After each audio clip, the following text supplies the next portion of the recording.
Good afternoon and welcome back to Vinegar Stadium at Purdue University for today's 4A Softball State Championship game between the Crown Point Bulldogs and the Center Grove Trojans. Hello, I'm Kevin Conrad along with Rick Sauter. We welcome everyone to our coverage of Center Grove Softball presented today by Duke Homes. Rick Sauter, much better conditions today, 70 degrees, still cloudy skies, but no rain expected this afternoon. Of course, last night's game was after an inning and a third wiped out by rain and lightning, so rescheduled for this afternoon, but again, much better weather conditions today. Yeah, it really is. I mean, overcast, so shouldn't be any sun issues for anybody. Really very little wind. You look at the center field flags, and it's not moving at all, so should be a pretty benign day to play, but a great day to play, and should be an exciting finish to this game to start off really defensively so far.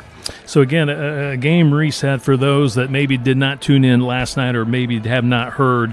The game did go to the top of the second inning, so we'll resume top of the second. There's one out. Crown Point is batting. Lulu Johnson will be the batter. Johnson, I should say, will be the batter for the Bulldogs, and the Trojans will be in the field. And again, Riley Fuhrer getting the start. She'll be in the circle, and the score is 0-0. And Rick, just your thoughts about this Crown Point team. Obviously, we only saw them for about an inning last night, but I was very impressed with their junior pitcher. Yeah, Lazert is really, really good. As we mentioned, she has 277 strikeouts on the year compared to 27 walks. So, really, really strong. It's going to be tough to get runs off of her. I think we've kind of mentioned we maybe need an error or we need to get somebody on and steal the bases, which we're really good at. But we're not going to be able to make too many mistakes on our end because she's just going to really be dominant. And for Riley Fuhrer, she does what Riley does. She got a couple of ground outs, a line out, and a fly out so far. So she's been really good in the circle to begin this state championship game. I agree. You kind of called it. We've seen it all year. She throws strikes. She puts it in good spots so players maybe don't get the meat of the bat on it and lets that defense do their work. And Center Grove's defense is just fantastic, as we've seen all year. It made some good plays already tonight. Also this afternoon, we want to wish the Center Grove baseball team all the best. They're going to take on Franklin at around the 2 o'clock hour down at Mooresville in the Elite 8 in Class 4A. If the Trojans can beat Franklin this afternoon in baseball, they will advance to the Final Four tonight at 7 o'clock at Mooresville to play the winner between North Central and Evansville North. Last report, Evansville North was beating North Central 6-0. That was around the fourth inning. So that would be the Final Four tonight. But all the best to Coach Hatfield and the Trojans against Franklin. Good luck to Coach Hatfield. I know the plan was to do that game on our end too, but we are Mooresville is doing a broadcast, so people can listen that way. We're here with the state championship. You guys will be there tonight to do the semifinal if they get the win. Yeah, if the Trojans can beat Franklin this afternoon, the plan is Rick Embry and I will be at Mooresville for that 7 o'clock Final Four game tonight. But first, the Center Grove baseball team's got to take care of business and try to beat Franklin for a third time. Rick, it's always hard to beat a team 3 times in the same season. It is really tough, and we've had one game where we had to make a nice comeback to beat them. The other game was a little bit more in our favor, but I think we've noted that their top pitcher has not gone against us so far this year. So that should be a wild card for the Trojans to try to navigate through. But you're in Final 8. You know it's not going to be easy going forward. So once again, we're at Vinegar Stadium at Purdue University. They did have the tarp down last night, so the infield looks great. Wondering about the outfield. No tarp for the outfield, but great drainage here. One would think the drains are probably near the foul area, so it's going to be a little soupy, if you will, down the right field line, the left field line, but hopefully the outfield will be playable and just fine today. Yeah, it looked like in the warm-ups we were able to see both teams warm up in the outfield, and I didn't see really anybody slipping or sliding around out there, so hopefully that's drained well. We did get a lot of rain. I know from people maybe from Greenwood thinking, well, it couldn't have been that bad up here, but we had from really about 8:30 at night, about 9 o'clock at night till I think 3 or 4 in the morning here today. Pretty consistent and hard rain, so they did get a lot here. But the good thing is they put that tarp on the infield. It is a dirt field, as noted, and but it looks great and should be no issues today. Center Grove, the field is now yours as we begin to prepare for the restart of the Class 4A state finals. So the Trojans huddling right in front of their dugouts. And now taking the field. Again, we're on the top of 2, 1 out. Crown Point at the plate. Center Grove 26-3 on the season, 16 straight wins. It's a cool 70 degrees. Ranked number 1 in max preps in 4A and in the state poll. And for the Crown Point Bulldogs, they're 30-4, 10 straight wins. 2 of their losses against Indiana team, just one team, Lake Central. They lost to twice, but they beat them in the sectional. Their other two losses, as you mentioned last night, Rick, coming against an Illinois team and a Kentucky team. They really earned their way here. They beat Lake Central, the number one team in the coaches poll, and then they beat Penn in the Final Four, 4-2. Another great team from the North. Yeah, they haven't just rolled through the sectional and regional. They've won it. I mean, obviously won those games, and really within reason, pretty easily. I think 4-2 has been their closest game, but playing tough teams. I mean, Lake Central dominant all year, beat Center Grove early this year too, and Penn always a perennial top team. So this team's formidable. They're very good hitters, as you'll hear for some of the stats we throw up here, and excellent pitching with Lazert also. Number 9, Lulu Johnston. So Riley Fuhrer in the circle. Matty Tharp, senior, behind the plate. Sid Herman, senior, at first. Bryn Meyer, junior, at second base. Taylor Barrett, sophomore, shortstop. Hayden Baird, senior, at third. Addie Wolf, junior, in the left. Mae Munson, senior, in center. And right field, Kirsten Harden, junior. And at the plate is Lulu Johnston, freshman, shortstop. She's a lefty. And we are underway. Pitch is outside, ball one. Yeah, you don't see a lot of freshmen at this level playing, and especially at the shortstop position, but she's had a great year. She's batting .358 on the year, has 25 runs scored, 34 for 95 in the year, has 23 RBIs, 8 doubles, and 2 home runs. So good amount of power from the freshman also comes from the left side of the bat. Comes back with a strike, evens up the count, 1 apiece. Hayden Baird shading in inside the bag at third. Likewise for Herman at first base. Low outside, ball 2. No, I think she called that a strike. Excuse me, thank you. At the knees. Yeah, we saw this last night. The home plate umpire is pretty deliberate on calling those strikes. I'm sure she's saying up there, but we can't hear that. But when she makes the motion, it's a second or two after that. Next pitch is a ball. 2 balls, 2 strikes to Lulu Johnston. Bulldogs making a lot of noise in the dugout. Fly ball, left field, coming on is Wolf, and she makes the catch. 2 gone. Good job there by Addie Wolf. She came in nice and smoothly. Pretty easy play for her, it turned out. 2 outs here for the Trojans. Riley Fuhrer's got 5 straight players out. Eva Govert. Number 6 batter for Crown Point, second baseman Eva Govert, sophomore, right-handed batter. Fuhrer low and outside, ball 1. And they're short second. They're going to be good for years to come. Govert's just a sophomore. Observation last night about this Bulldog team, very young team. Very young. They just have 3 senior starters. Swing and a miss. Kept it away from her outside. 1 ball, 1 strike. Yeah, good job by Riley there. Took a little bit off. Govert, another good hitter. .358 in the year. 23 runs scored. She has 11 RBIs, 6 doubles, a triple, and a home run. The 1-1 delivery. A swing and a miss. Again, just keeping it away from her. Riley puts a lot of spin on the softball. She's deceptive. Yeah, she really is. And she's got a nice changeup. Not a super slow one, but just enough to get those players out in front. And throw a couple good ones here. Outside, she didn't go after that one. 2 balls, 2 strikes. We've seen the breeze pick up just a touch near all of a sudden. The flag's starting to fly a little bit towards right field. 70 degrees at game time, and got her first punch out. Strikes her out. Great start for the Trojans as we resume play here on Saturday afternoon at Vinegar Stadium. On our home bank scoreboard, it's scoreless. Center Grove coming to play for the second time in this state championship game. This is CG Softball, presented by Duke Homes.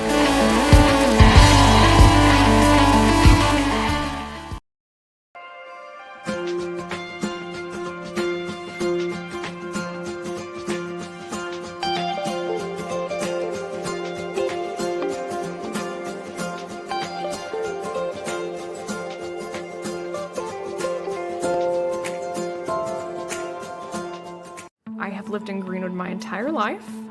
Born and bred, went to Center Grove High School, proud graduate, go Trojans. I enjoy this community. It's my home, it's growing, it has lots to offer, and I'm excited to be a part of it. At Greenwood, we are a full-service bank. We can handle your needs from simple personal accounts, savings accounts for your family, auto loans, If you need to have a mortgage, we can meet that need. Emily Wrigley has been in our office for years and knows the area. Scott Hines is Center Grove. He has lived here his entire life and is fabulous. You're not going to find anybody more local than us.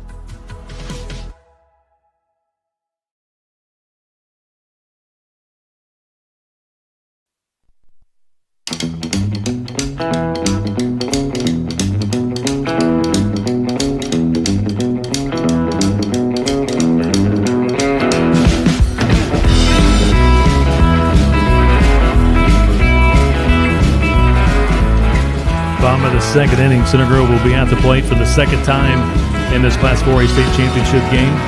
We're still scoreless between Center Grove and Crown Point. Once again in the circle, junior right-handed pitcher Paige Lazert. Last night, in that opening inning, the Center Grove Trojans struck out once and then had a couple of bunts to the third baseman, got thrown out. So 3 up, 3 down inning. It'll be Taylor Barrett, number 4 batter, sophomore shortstop, leading things off for the Trojans here in the bottom of 2. First pitch from Lazert is high, ball 1. Taylor, the star of last week's semi-state, when she hit a couple triples in both, triple in each game to really kind of open both of them up. She's had a fantastic year. As we've mentioned, she is batting .363 in the year, 21 runs scored, has 19 RBIs, 9 doubles, 4 triples that leads the team, and 1 home run. 2 balls, no strikes. Evie Cuevas, sophomore behind the plate for the Bulldogs. Kieran Peart, senior at first base. Evie Govert, sophomore at second. Lulu Johnson, freshman at shortstop. Ashlyn Keita, she's a junior at third base. Fouls this one off down the first base line. In left field, Nevaeh Rangel, she's a junior. Scarlett Tegman, junior in center field. And Samantha Dunlap, senior in right field. 2 balls, 1 strike. Taylor Barrett, boy, she was extra special against Floyd Central. Sure was. In the Final Four game. Fouls this one off. She was right on it. 2 balls, 2 strikes to the sophomore. Yeah, she's seeing the ball really well right now, as you can tell here in the last several games. She's really dialed in and able to punch that ball into the right field, too, from the right side. So she goes with the pitches. They're outside. She's going to not try to pull it. Lazert looks in for the sign with the pitch. High and tight. Ball 3. She goes full. Bulldogs fans thought that could have been a strike. Yeah, just a little high and tight. I think you got it right. But, man, Lazert throws some heat. That ball gets in there really quick. 3-2 payoff pitch. And we have a foul ball. It seemed like a foul ball to me. Foul ball. It was a foul ball, and it went into fair territory, but I believe she fouled it off, and I think it ricocheted off the catcher's Yeah, I think mask. The catcher's mask, and then it went forward again, so it looked like it was a swinging hit, but good call. 3-2 count. The delivery. She got a piece of it. Took a nice cut. Fouled it straight back right on the pitch. Barrett hanging in there nicely. That's 4 foul balls now for her. Center Grove has won a state best 7 state championships in softball, going for number 8 today. Crown Point has won 1 state championship back in 2017. And she throws the fastball by her that time. A swing and a miss. She gets her second strikeout. 1 away. Designated player number 18, Anna Powell. You can hear the pop of the mitt from here. Yeah, you sure could. She is throwing hard, and that's the first time through for the Trojans, as is for Crown Point seeing Riley Fuhrer. Next time, they might speed up those bats just a little bit more because they're going to need to. Number 5 batter, Anna Powell, goes after the high heat. Good cut. She's a senior, DP. I do like Trojans have come out very aggressive. They're swinging it. If they see a good pitch, they're swinging at rather than trying to get deep in the count. Coach Alyssa Coleman, head coach for the Trojans, won the state title in her first year with CG in 2019. Also won a state title at Speedway in 2018. She's the only coach in Indiana to win a state championship in softball at 2 different schools. Next pitch is a ball. 1 strike to Anna Powell. under Coach Coleman. 4 sectional titles at CG, 3 regionals, 2 semi-states, and again that 1 state title back in 2019. Swing and a miss. Kind of came inner half, a little high with the pitch. Couldn't quite catch up to it. It's going to be hard to hit the high pitch off her. She just so much velocity. Yeah, and it looks like it's coming in that you got a chance to, wait for it, but it gets there so quickly. The 1-2 pitch, high and outside. She stays off of it. 2 balls, 2 strikes. Bottom of 2, scoreless game, 1 away. You can see our home bank scoreboard there on the bottom right of your screen. Appreciate Scott Hines of Home Bank, area president of Greenwood of Home Bank, for being our scoreboard sponsor for the state championship game. And Anna Powell goes after the high heat. Once again, cannot make contact. Strikes her out. 3 consecutive strikeouts for Lazert. Yeah, I think that's going to be a familiar theme here today. Trojans being aggressive, but Lazert throwing that high fastball, and that's just really hard to catch up on. Number 6 batter, Hayden Baird, senior, the number 6 batter, playing at third base. Dayton Flyer commits. Strike 1. She took that one a little bit over the outer half. Again, she kind of throws that fastball a little high in the zone. Yep.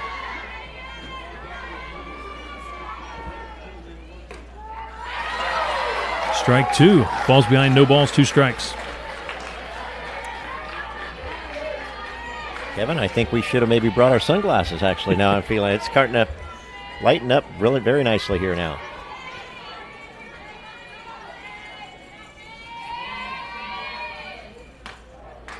Just off the plate. Outside. 1 ball, 2 strikes. Trying to strike out the side. Trying to get 4 consecutive strikeouts. Again, she struck out Sid Herman last night to wrap up the bottom of the first. Striking out Taylor Barrett. Anna Powell here in the second. And has the count of 1 ball, 2 strikes to Hayden Baird. Baird fouled that one straight back, headed right toward me. Hit the back screen.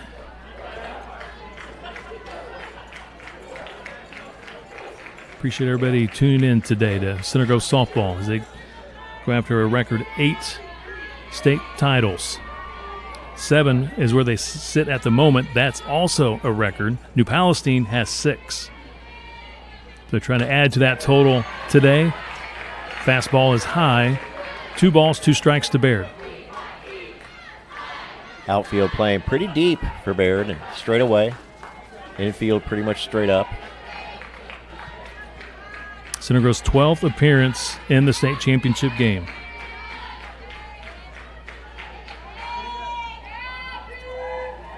Swing and a miss. She does strike out the side. 4 strikeouts in the ballgame for Lazert. We play 2 complete on our home bank scoreboard. It's 0-0 between Center Grove and Crown Point in the Class 4A softball state championship game from Vinegar Stadium. Today's game, I should say now, is presented by Duke Homes.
Welcome back, everybody, to Vinegar Stadium at Purdue University. Tremendous facility. built in 2015. Center Grove played here back in 2019 under Coach Coleman. Her first year, Trojans won the state title 1-0 over Leo back in 2019. First pitch from Fuhrer to begin the third inning. Low and outside, ball one. Evie Cuevas, the seventh hitter and sophomore, batting .299 in the year. She has 7 runs scored, 10 RBIs, and a double. Fouls the next one off down the third base line, a little dribbler. 1 ball, 1 strike to Cuevas. Again, we mentioned Crown Point starting one freshman and 2 sophomores, 4 juniors, and 3 seniors. And Lazert is a junior also. Next pitch, ball. So 2 balls, 1 strike. Cuevas, the number 7 batter. Right-handed batter. Yeah, Trojans playing her pretty deep. They're not coming in as much on third and first as you see a lot of hitters. Hits the outside corner with a strike. 2 balls, 2 strikes. Nice pitch there by Riley. She hit that outside corner. That's where she's trying to work these Crown Point batters. Off the end of the bat, slow roller to Bryn Meyer at second base. On to Sid Herman, 1 away. 4-3, 1 away. 23, Corinne Pierty. You called it, Kevin, right at the end of the bat. Bryn Meyer took her time, got right in front of it, made a nice quick throw over. 1 down. Number 8 batter, Corinne Pierce. See, she's a senior, one of those rare seniors on the team playing at first base. Outside pitch, fouls it off. Peart batting .328 on the year. She has 17 runs scored, 20 out of 61 on the year, or 21 out of 79, I'm sorry. She has 16 RBIs, 3 doubles, and 3 home runs, so definitely some power here in the 8-hole. Fouls off the next pitch. So Max Preps continues to update the state rankings. So Center Grove moves to number 1 in the state of Indiana because New Palestine was number 1. Right. They got beat. And now Crown Point moves to number 2 in the state. 2. Yeah. So you got 1 versus 2 playing here today for the 4A state title. Got Did she her. go around? They're going to appeal it? Yeah. Yes, she did. Gets the strikeout. She did go around. That's Peart. And Fuhrer has 2 strikeouts. Right fielder number 26, Samantha Dunlap. 2 gone. Samantha Dunlap batting .270 on the year. She has 30 runs scored. She has 15 RBIs, 4 doubles, a triple, and 2 home runs. So, again, good power here from the bottom of the order. Right-handed batter, first pitch swinging, fouls it off. Number 9 batter. We mentioned Center Grove baseball. They're going to be playing in the Elite 8 coming up at 2 o'clock at Mooresville against Franklin. In the first game at Mooresville, Evansville North shuts out North Central 6-0. So Evansville North in the Final Four tonight to play the winner between Center Grove and Franklin in baseball. And a ground out to Taylor Barrett at shortstop. Throws her out. 3 up, 3 down inning. Center Grove continues to pitch well and defend well. On our home bank scoreboard, in the middle of the third, we're scoreless in the Class 4A state championship game between Center Grove and Crown Point. This is CG Softball being presented today by Duke Homes.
Rick Sauter, we got an old-fashioned softball pitcher's duel at 0-0, and neither team with a hit. We sure do, and we're getting done a little bit two different ways. With Lazert on the mound, she's really a big strikeout pitcher. Riley Fuhr's doing exactly what she does best, throwing strikes, making them hit the ball. That last hit was probably the hardest one I've seen from the lineup for Crown Point, but really good play, as always, by Taylor Barrett over there to get her out relatively easily. And Trojans now have 7, 8, and 9. We have not had a base runner yet for either team. Lazert, 4 strikeouts. Fuhrer with 2 strikeouts. Kirsten Harden will lead it off for the Trojans, number 7 batter. Junior playing in right field, right-handed batter.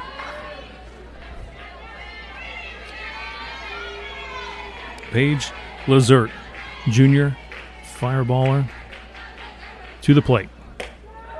Pops the mitt.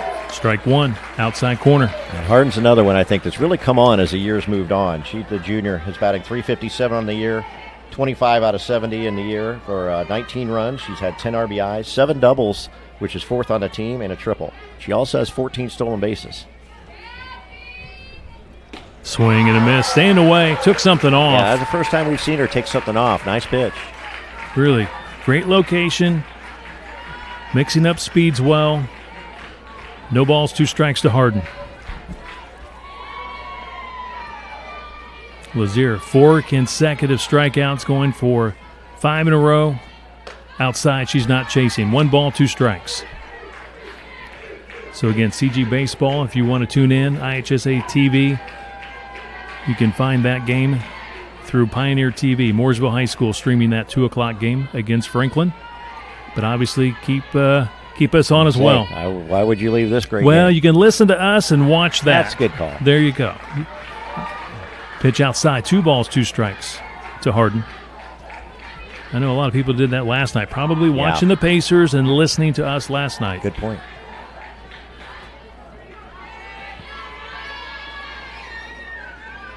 Lazier looks in for the sign, to the plate. She's high with the pitch, full count.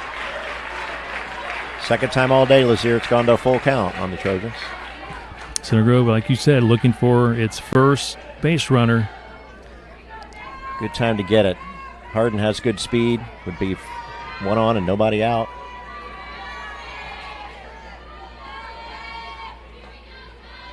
Three-two payoff pitch. She fouled it off. Kind of brought it inside on her. Got a piece of it. Yeah, good job there by Harden. No 2 strikes. She's got to look for anything close to swing at. Did a good job there to foul that ball off. Once again, a big thank you to Duke Homes for being our presenting sponsor. They're kind of like our presenting sponsor, if you will, when Center Grove gets to the state championship games. Yeah. Threw it past her. She took a cut, took a good one. Couldn't quite catch up to it. Strikes her out. 5 consecutive strikeouts for Lazier. Lazert, excuse me. 1 away. But Rick, Duke Homes, they were with us in 2023 when CG Baseball made it to Victory Field for the state championship as our presenting sponsor. And here they are back with us in 2025 for CG Softball in the state title game. Maddie Tharp, that's what she does. She goes that opposite way. Let's see if Maddie might be able to put one down that left field line. Fouls off the first pitch.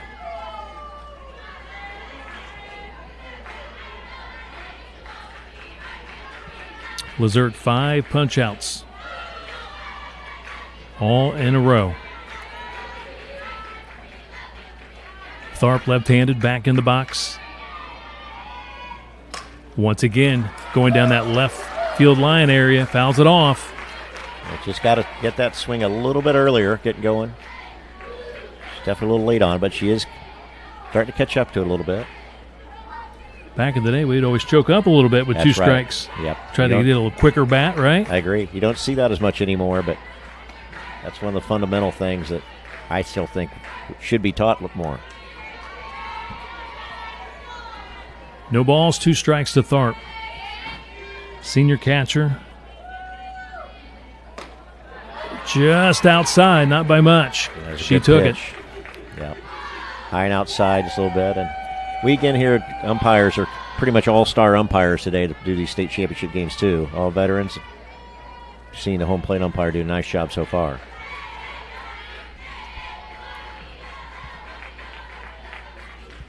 The 1-2 pitch, fouled off by Tharp.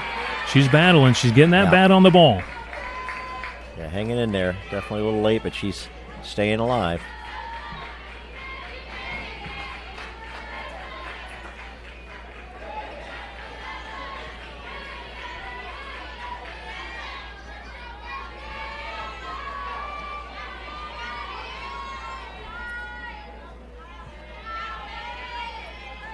Lazert with the 1-2 high, 2 balls, 2 strikes. She'll throw him out of the zone just to see if you'll chase. Yeah, Maddie Tharp batting .286 in the year. 3 runs scored. She has 10 RBIs, 2 doubles and a triple.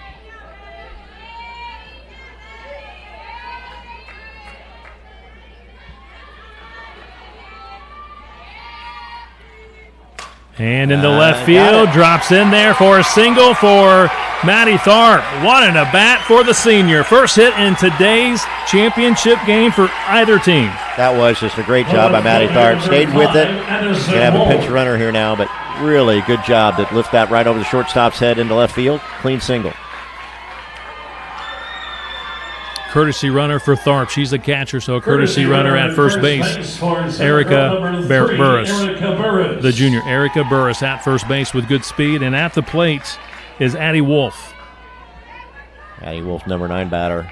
Good bunter. We'll see. Good speed. Let's see if they maybe try with one out to get Burris over to second base, or maybe try to get a steal to get her in better position. Might test the sophomore's arm. Cuevas behind the plate. Wolf having a strong year. .391 on the batting on the year. 18 runs scored. 8 RBIs. She has a double and triple. Crown Point playing very far in at first and third, expecting maybe the bunt. Wolf trying to bunt, pops it up, and Cuevas in foul territory. The catcher makes the catch. That's not what you wanted there at all. So 2 gone. No, that's too bad there for the Trojans. That was one where they needed to really get her to second somehow. So 2 gone. Burris at first base, top of the order, and May Munson. May tried to bunt back in the first last night and bunted a little bit too hard to the third baseman, Keita, and threw her out. Takes the first pitch, 4-strike 1. Kind of a high strike on the outside corner. That's a tough pitch. I'm not sure if that's even hittable. I agree. Well, and this type of pitcher might be a little bit tougher for May because she likes to kind of run out towards that ball, and that's coming so hard at you. This is when you want to have as much time in the box as possible to see what's coming. Yeah, she's taking off. That's going to work. May into left field, single. And Burris will stop at second base. She was taking off on the pitch. Center Grove getting its second hit of the ball game right here, both in the bottom of 3. Runners at first and second, 2 gone at the plate. Junior Bryn Meyer. Yeah, you hate to say it, but against a great pitcher like Lazert, that's where that bunt would have really come into play. That would potentially been a plate-to-plate there. Bryn Meyer now at the bat. She bunted it to the third base the first time. It was thrown out. First pitch, fouls it off down the third base line towards the Center Grove dugouts. Rick, you don't get too many scoring opportunities. When you do, you got to take advantage. Got to figure out a way to get Burris in from second base. Again, Center Grove played Leo back in 2019. Center Grove scored in the first inning, and that was it. They beat Leo 1-0. Pitch is high, 1 ball, 1 strike. Meyer also kind of running forward that swing. See if she can potentially bounce one down that third baseline.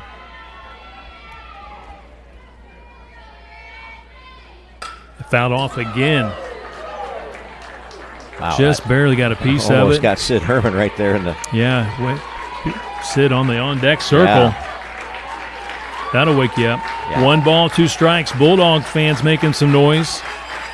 Meyer needs to get that bat going a little earlier. She's definitely behind. Lazert with the 1-2 pitch. Took something off. Ball 2.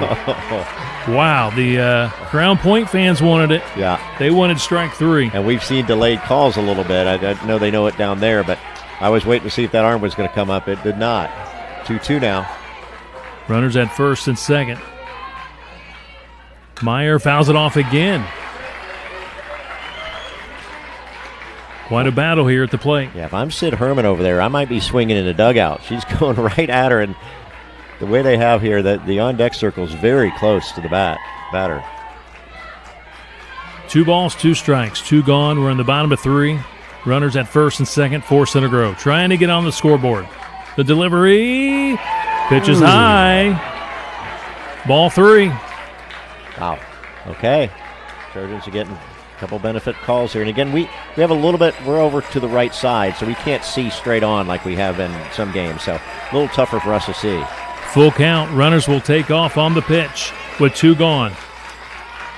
Lazert with the payoff pitch, and That's Meyer, high. did she go or not? They're going to appeal it. She did not go. She did not go around. Ball 4. Bases are loaded. They appealed it to the third base umpire since she's a left-handed batter. Yep. He said she did not go around. Bases are loaded for the Center Grove Trojans. Yeah, I don't think she did either, Kevin. She kind of, as we said, kind of runs out of that box a little bit, but you saw that bat never really break her wrist. So Trojans got, I think if you can say something other than 2 outs, this is who they want up to bat. Sid Herman with bases loaded. And we see the Crown Point coach now coming out and having just a little conversation with the pitcher, making sure everybody knows what's going on. That's Andrea Kowalski. She's in her 6th year at Crown Point. She played basketball and softball for Crown Point, and she actually went on to play softball for Loyola of Chicago. Wow. Accounting degree, and ended up going to IU and got her master's at the Kelly School of Business at IU, and coached as a volunteer coach 1 year at IU. So quite a resume for Coach Rich Walski, and now a math teacher at Crown Point High School. So a quick conversation with the infield at the circle for Crown Point, and you're right, Sid Herman at the plate with bases loaded. First baseman number 16, Sydney Herman. Sid Herman struck out back in the first. That happened last night. Let's see what she could do here today with bases loaded. The first pitch to Herman, fouls it off. She was right on it. Fouled it straight back.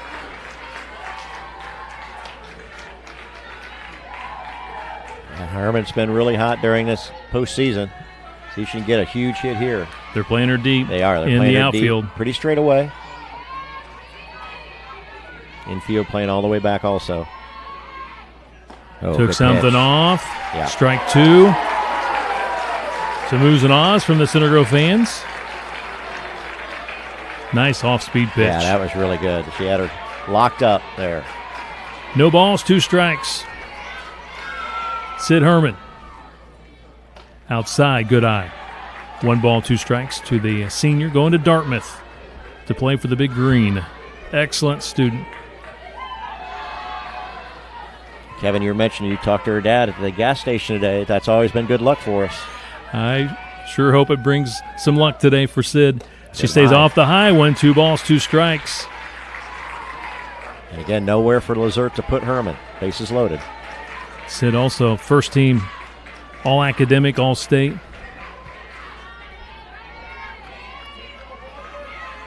Yeah, when I talk to her dad on game days, usually Sid does well. Ooh, took a cut, strikes her out. What a comeback by the junior pitcher, Paige Lazert. The Trojans missed opportunity, bases loaded, no runs in. Give a lot of credit to Lazert to battle back. Wow, we got a good one here at Vinegar Stadium on the home bank scoreboard. We're scoreless after 3 completes. Today's game being presented by Duke Homes.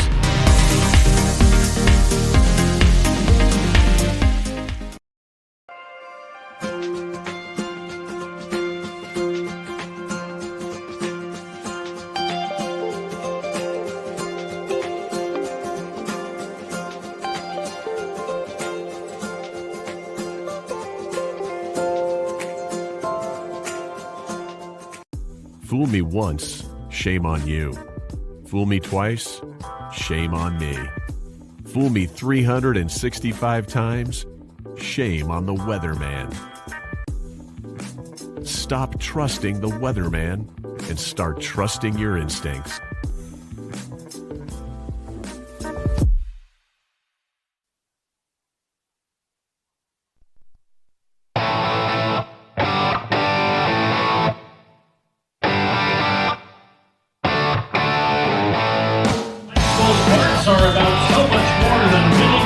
introducing about developing a set of core values that puts the Top of the fourth inning, no score between Crown Point and Center Grove in this Class 4A softball state championship game. Center Grove got a couple of hits, a walk, bases loaded, but not able to come up with the big hit to produce any runs there in the bottom of the third inning. Just got word, Mooresville. It is pouring rain at Mooresville. That's where Center Grove baseball is supposed to play at 2 o'clock against Franklin in the Elite 8. They got the first game done. Evansville North beat North Central 6-0, so Evansville North in the Final Four tonight, but we'll keep an eye on the situation in Mooresville as Center Grove, again, is supposed to play Franklin in Game 2 of that semi-state semifinal. First pitch, ground ball, Taylor Barrett, long throw, got her. Wow. What an arm by Barrett. And that's Lexi Smith, the leadoff batter, the DP, the senior, so good speed. And Barrett, not only great arm, but she gets rid of it so quickly. Yeah, that's one of her best attributes. She really, from her catching that ball to get it in the arm and get it to first base, is lightning fast. And I thought Barrett wasn't able to quite get to it, but so it got to Barrett in the hole, but she's able to make a great play. Number 2 batter, Scarlett Tegman Jr., ground out to Baird in the first inning last night. Strike 1 to Tegman. Yeah, very good speed by Tegman, too, and good hitter. 494 in the year, 39 runs scored. She's 44 for 89, 15 RBIs, 5 doubles, a triple, 2 home runs, and 20 stolen bases. Ground ball once again to Barrett. Gets rid of it quickly. 2 gone. In the glove, out of the glove, first base, 2 gone. Yeah, she needed that one because Tegman really gets down that line quickly, but hit it hard right to her. And again, great play, great throw. Good stretch there by Herman, and 2 out, 2 up, 2 out. Ashlyn Keita Jr. lined out to Barrett last night in the first inning at shortstop. She's a junior playing at third base. She's made some really good plays at third last night and today for Crown Point. First pitch to her is strike 1. And Keita, lots of power here. She's batting .515 the year, has 50 hits. That leads the team. 42 RBIs, that easily leads the team. 16 doubles, by far and away the leader. 1 homer and 8 home runs. So this is their best hitter right here. Pitch outside, 1 ball, 1 strike. Off the end of the bat to Herman. She dives and tags first base with the mitt and beats her to the base. What a play by Sid Herman. Oh, my. Center Grove with that great defense. Middle of the fourth, we're scoreless on our home bank scoreboard in the Class 4A state championship game. Today's game presented by Duke Homes. This is CG Softball.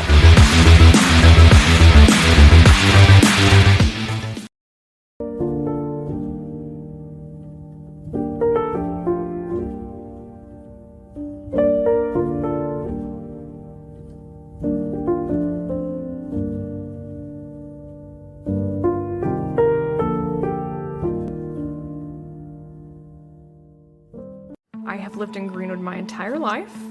Born and bred, went to Center Grove High School, proud graduate, go Trojans. I enjoy this community. It's my home, it's growing, it has lots to offer, and I'm excited to be a part of it. At Greenwood, we are a full-service bank. We can handle your needs from simple personal accounts, savings accounts for your family, auto loans. If you need to have a mortgage, we can meet that need. Emily Wrigley has been in our office for years and knows the area. Scott Hines is Center Grove. He has lived here his entire life and is fabulous. You're not going to find anybody more local than us.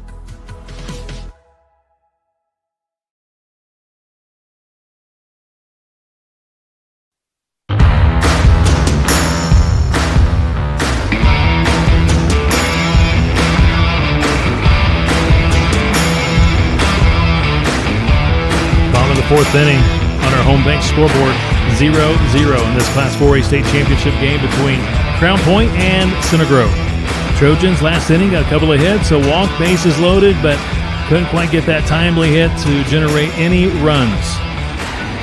But Rick, a lot of positives with the Trojans in that last inning offensively. I agree. They were able to get their confidence getting a couple hits and coaxed a walk, but just couldn't get that big one to get that bases loaded in, and that's what you really need against a great pitcher like Lazert. But we'll give it a go here. Riley Fuhr's keeping this game shut out for the Trojans. First pitch to Barrett off the handle, fouls it off, jammed her.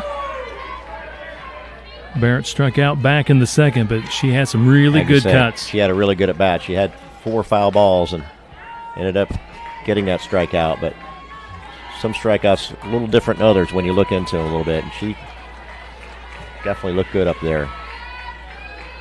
Bottom of the 4th. 0-0. What a ball game. Goes outside corner, took something off. Strike 2.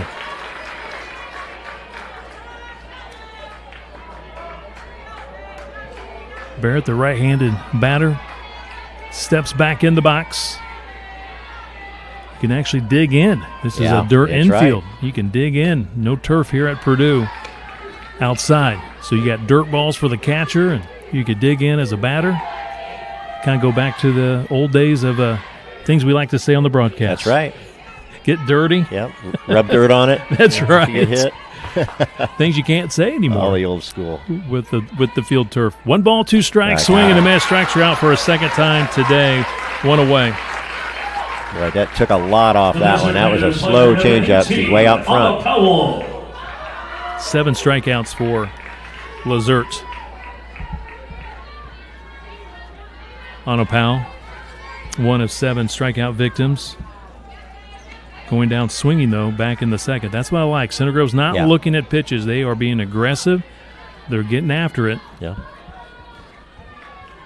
Again here, cloudy, but doesn't look like any rain in the forecast. Really the winds totally died down again. We start at 70 degrees. Now it's 71 degrees here in West Lafayette. Swings at the high one.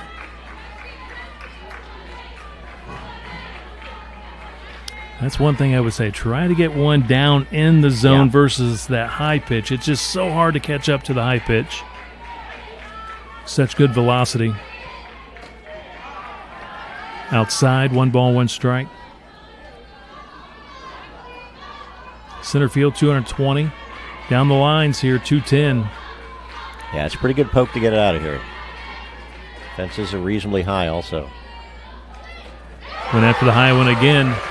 Swings through it, 1 ball, 2 strikes. Kind of like Victory Field, from center field all the way to the right field area. But beyond the fence, you can actually take your lawn chair and sit on the green grass, the hill out there. Yeah, very nice setup on that from center field all the way to the right side.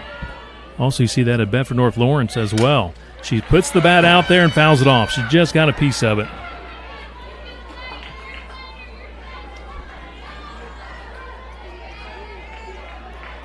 I would say a good crowd today, but not quite what we had last night. I think you're right. I think last night's crowd was a little bit better. Great crowd for that single A game. Both teams, I think, brought their whole towns in. The 1-2 strikes her out looking. Took something off, Rick. Got her. That's the first strikeout backwards K varieties. That shows Center Grove again swinging the bat. 8 strikeouts. That's the first one going down looking. Hayden Baird. 2 gone. Hayden Baird will step in, right-handed batter. And so far, a copy of the second inning where Barrett, Powell, and Baird all had strikeouts. Good swing by Baird, fouled it off. Just got word from our good friend Purdue Pete Rick Embry down at Mooresville. They are warming up. It is pouring rain, but Center Grove baseball is warming up, getting ready to take on Franklin. We'll see if they'll start in the rain. That's scheduled to start at 2 o'clock. That's the Elite 8 Game 4 baseball in Class 4A at Mooresville. He said they are warming up in the rain. That is a turf field also. It is a turf field, correct. So big difference versus here in the dirt where you really you get a lot of rain. It's going to be pretty tough to play there. Can do it. Baird with a count of 1 ball, 1 strike. Swings through it. 1-2 the count. Yeah, Lazert's doing a nice job since the first inning where she just kind of threw fastballs. She's doing a lot of changing speeds right now and really has the Trojans befuddled, I guess it would be a word. Stays off the high one. 2-2.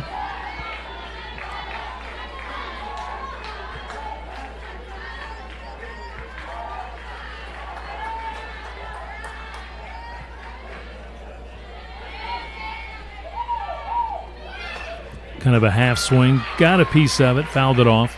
So again, if you want to watch Center Grove baseball, just go to ihsatv.org under Mooresville or Pioneer TV, and you can find the game there at about 2 o'clock. But obviously keep us on as well. We can watch there and listen to us here. So great day for Center Grove softball and baseball.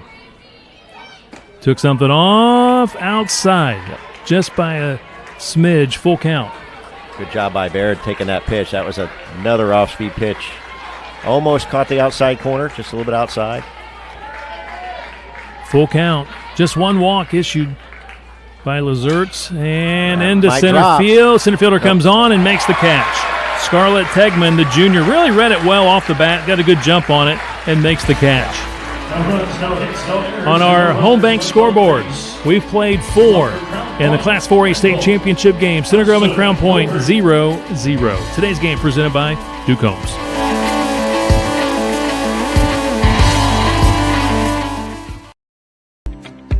At Warner Eye Care, we're about you, the patient. We have invested in the latest technology in order to make the eye exam as thorough and hassle-free as possible. Our high-tech equipment assists us in diagnosing issues before they cause significant vision loss. We also offer the latest in lens technology, and our assortment of frames appeals to every style and budget. Let us help get you on a path to better vision today. Call our office at 317-883-0071.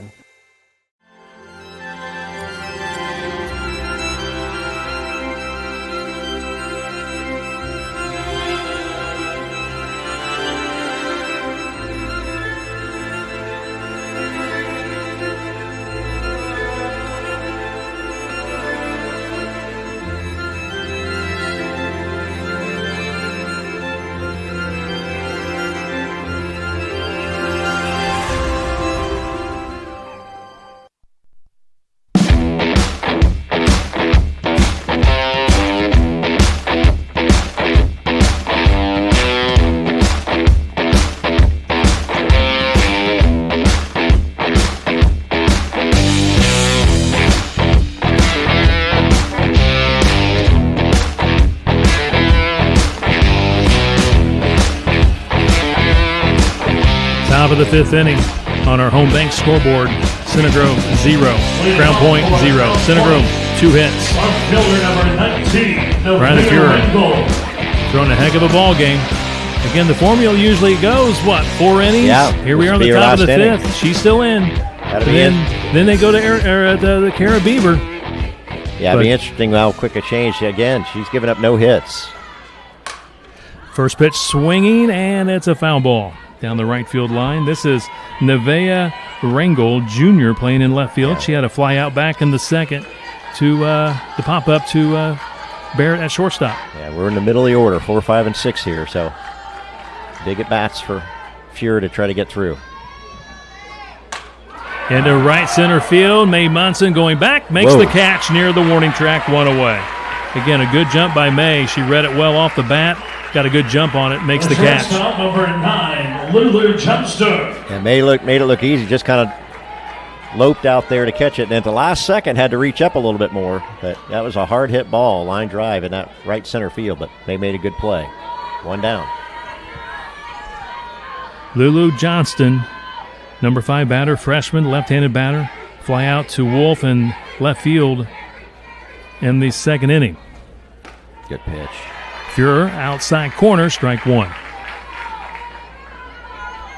Yeah, Riley's done a great job of hitting her spots. She's played the corners typically outside on either right or left batters. That's a good pitch again, too. Got 2nd strike, 0-2. Fouled off the pitch. Gets ahead in the count, 0-2.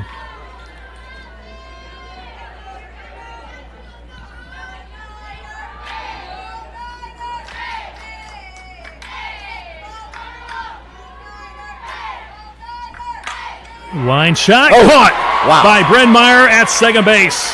That was a line drive, and she got it. 2 gone. That was a great play because that ball was hit really hard. Number 15. Meyer saw it right away, raced over towards second base, and jumped up and stabbed it. Great play.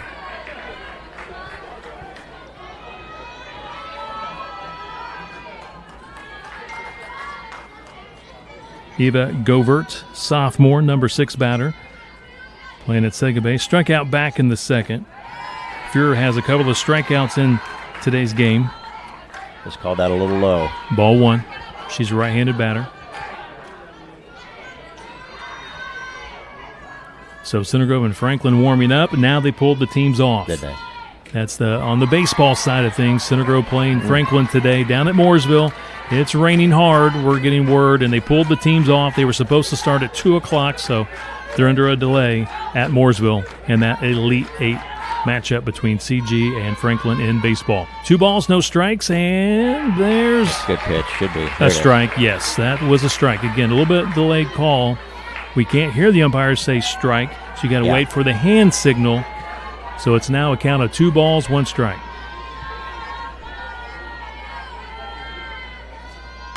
Off the end of the bat, foul ball down the first base line. Job by Fuhrer to get back here and charge the count. 2-2 now. Trojans playing pretty straight away as they have been really all day. Pretty deep. Both Barrett and Meyer very deep at short and second. They can cover a lot of ground, though, so anything to the right or left of them or in front of them they can get to quickly. Hard ground ball, foul down the third base line. She was out in front. 2 balls, 2 strikes, 2 gone. We're in the top of the 5th inning. No score. Center Grove did threaten back in the bottom of 3. Had bases loaded with 2 gone and couldn't quite get that hit to generate any runs. How many opportunities do you get in a state championship game to score runs? Yep, not many. The 2-2 delivery outside with the pitch, full count. I think this first time Fuhrer's gone to full count on a batter today.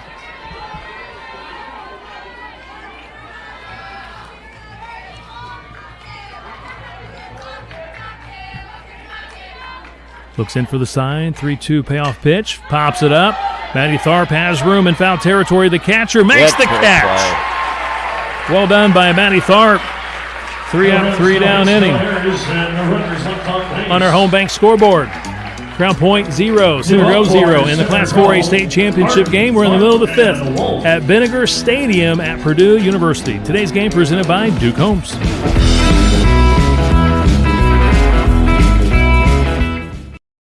If you could live anywhere, where would it be? And what would it be like? With today's home values, this is the perfect time to sell and make those dreams real. When you work with a world-class agent at Coldwell Banker, you benefit from trusted guidance and our revolutionary seller's assurance program to make your home sale more rewarding than ever. So it really is true. Your dreams don't have to be just dreams.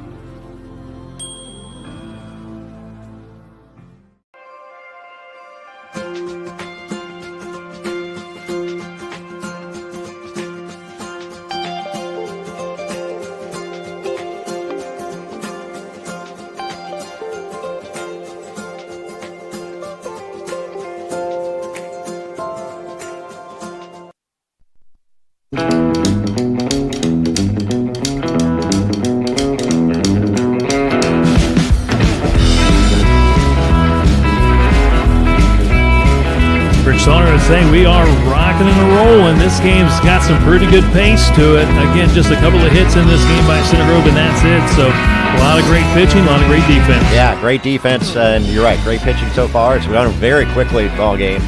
Trojan with those 2 hits, and both were in the same inning, as we mentioned, but unable to get it in. Let's see, starting 7, 8, 9 again this inning. Kirsten Harden struck out the first time up.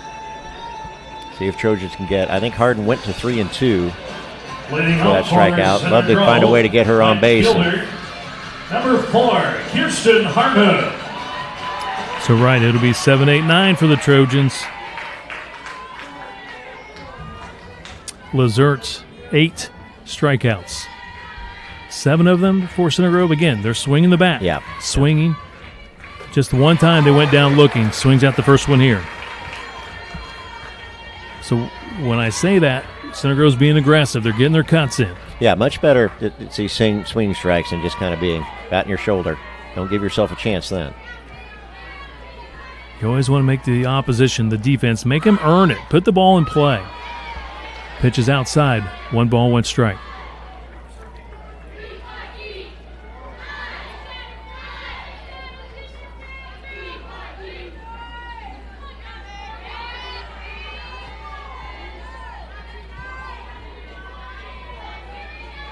Lazert comes high with the pitch, falls behind.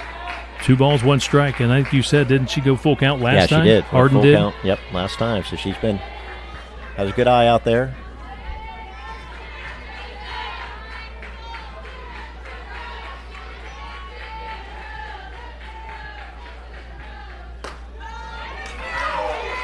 They're going to call that a strike. It's a high strike. That's a tough pitch to hit. Yeah, sure is. 2 balls, 2 strikes. And actually, Harden is tied for second on the team in walks, so he's got a good eye all year. She's got to protect now with the 2-2 count. Swings and misses. Strikes her out. 9 punch-outs for Lazert.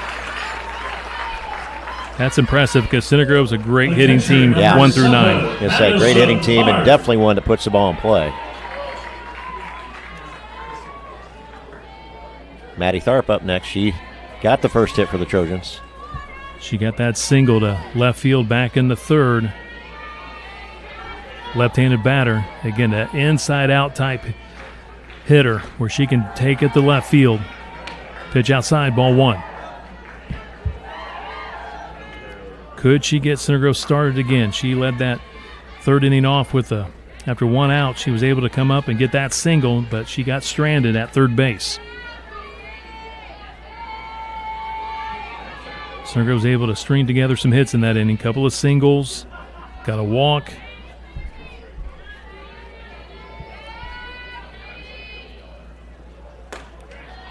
Ball 2. Good eye. The lights have been on all day long here at Vinegar Stadium. Again, overcast day, temperatures low 70s, no rain expected. But it's just going to be a cloudy afternoon and evening. They still got 2 more state title games to play later tonight. The class, I guess it would be 2A and 3A. 3A, correct, yeah. They had 1A last night. They got that game in. North Newton won the 1A. Down the left field line, foul into the Center Grove dugouts. Good swing there. Straighten that out. She got good wood on that one. Coach Lindsay Whistle, JV coach, had the duck on that one down in the dugout. Coach Whistle, she had a great JV season this year for CG. She gets them ready for varsity softball. Does a tremendous job. 2 balls, 1 strike. She's actually just thought about putting down a bunt, pulled it back. It's called a strike, 2-2. She really surprised Crown Point with that one. Yeah, I think if she would have gotten that down, might have had a chance to beat it out, but good-looking pitch. One observation, I think you said it last night. This field, even with the rain, it's again a dirt field. It's hard. It is hard. You've seen a lot of hard bouncing balls. Yeah, the bunts roll pretty fast here, so bunting here is not easy. Yeah, I agree. And right back to the pitcher. She'll underhand to first base to get Tharp. 2 gone. Yeah, almost got past Lazert there, but she made a good play, roaming over to her left a little bit, and once she got it, pretty easy out. Addie Wolf, number 9 batter. Tried to bunt back in the 3rd, a sack bunt, popped it up, was caught by the catcher in foul territory. So again, bunting here not easy because again, it just with a hard field that's dirt, it rolls just a little too fast and gets to the 3rd baseman a little bit too quickly. First pitch, ball 1 to Wolf. Really, Center Grove hasn't really tried to bunt today. They bunted twice last night with Mae Munson and Bryn Meyer to begin the game, and I think Coach Coleman realized this is not the best surface to bunt on. Fastball, strike, evens up the count at 1 apiece. Coach Coleman's 7th year at Center Grove. We had that COVID year, so her 6th season, 139 wins, 37 losses at Center Grove. Her 13th year overall, 196 wins in her career, 104 losses, and she's closing in on 200 career wins, just 4 shy. And next one fouled off by Mae Munson. Wolf. Wolf. Mae Munson is on deck. 1 ball, 2 strikes. 1 ball, 2 strikes, 2 gone.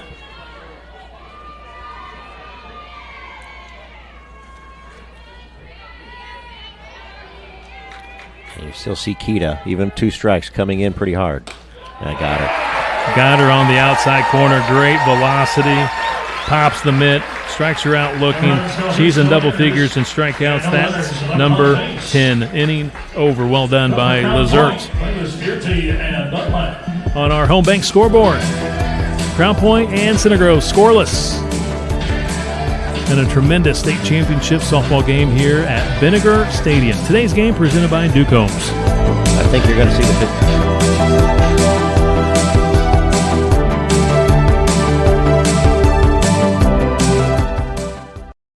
In Greenwood my entire life. Born and bred, went to Center Grove High School, proud graduate, go Trojans. I enjoy this community. It's my home.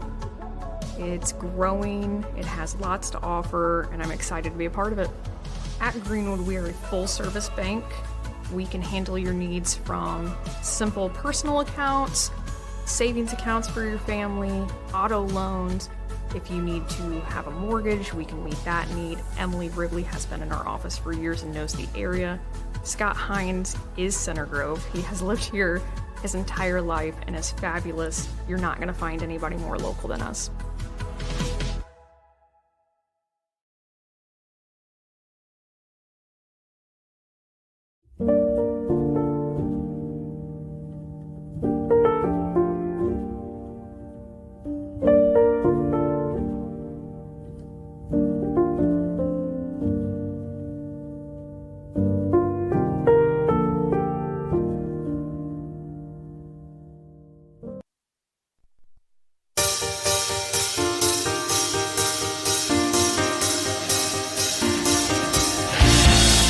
As we were going to break, Rick, you made an observation. Center Grove making a pitching change. Yep, Kara Beaver in. There's one more inning of what has happened beforehand. Usually it's happened to fourth, but Riley Fury was pitching so well.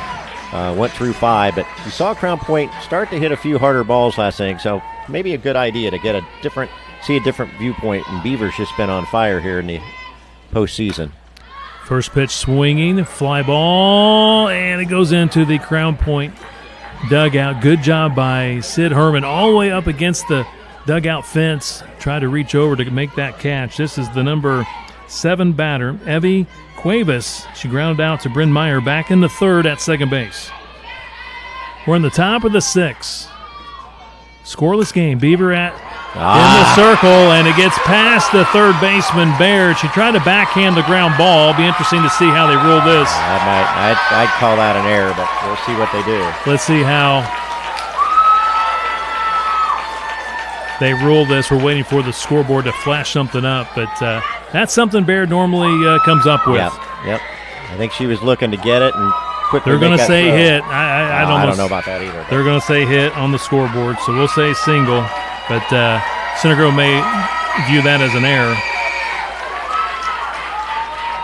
And you can hear the Crown Point fans in front of us really coming alive. That's our first base runner. Yeah, Center Grove had a perfect game with the pitching. Yeah. No hitter, all that gone with that. Again, I know they're going to say they're the official scorekeeper and they're saying single, but I mean we have our own opinions as well. And our opinions, I think that could be an E5. Should have caught that one, but. Now batting, the first baseman, number 23, so a runner at first base, Gillespie. and they have a courtesy runner at first base for the Bulldogs. And now the ball gets past Tharp, and I think that might be a wild pitch. Yeah, that's got to be a wild pitch. Beaver coming in, maybe a little nerves. We haven't seen this all year from her, but now runners at second base. Yeah, we'll see if they now maybe bunt. This is Samantha Dunlap, number 9 batter, playing in right field. She's a senior. Ground out to Barrett at short in the third, and they're trying to bunt. Caught by nobody's there. Maddie Tharp. She caught it, and she throws blindly to second base, trying to double up the runner, and thank goodness Mae Munson was there to receive the throw. Yeah, she caught it, turned, and just automatically to second base, thinking somebody's there, and there was nowhere to be found, but good job by Mae Munson to get in there. And, Kevin, I think that was Corinne Peart that was up last time. Now we have the number 9 batter, Samantha Dunlap. Thank you. And now Dunlap, your number 9 batter, so 1 away. Swing and a miss. Good job by Beaver. Threw that one past her. We'll give some stats on Beaver this year. She has 57 innings pitched, giving up only 32 hits, 8 runs, 6 earned is it. 14 walks, 66 strikeouts. Teams are just batting 158 on her this year, so she's been pretty dominant. High and outside, ball. 1-1 the count. First time for Crown Point to have somebody in scoring position. That's why that last play was a huge out for the Trojans. Took something off. She's out in front, fouls it away. 1 ball, 2 strikes. Again, 1 away. Crown Point with a runner at second base. Reached on what the official scorekeeper said, a single. And then the courtesy runner at second base on a wild pitch. Dunlap grounded out to Barrett first time up. And a strikeout for Beaver. Really good change of pace with her speed. Well, that's a huge out, getting your number 9 batter. Now they got the top of their order up. Number 14, Lexi Smith. 3rd strikeout for the Center Grove Trojan pitching staff today. Smith's ground out twice. She's grounded out to first at Herman and also to Barrett. She's put it in play twice. Trojans got to be ready, obviously.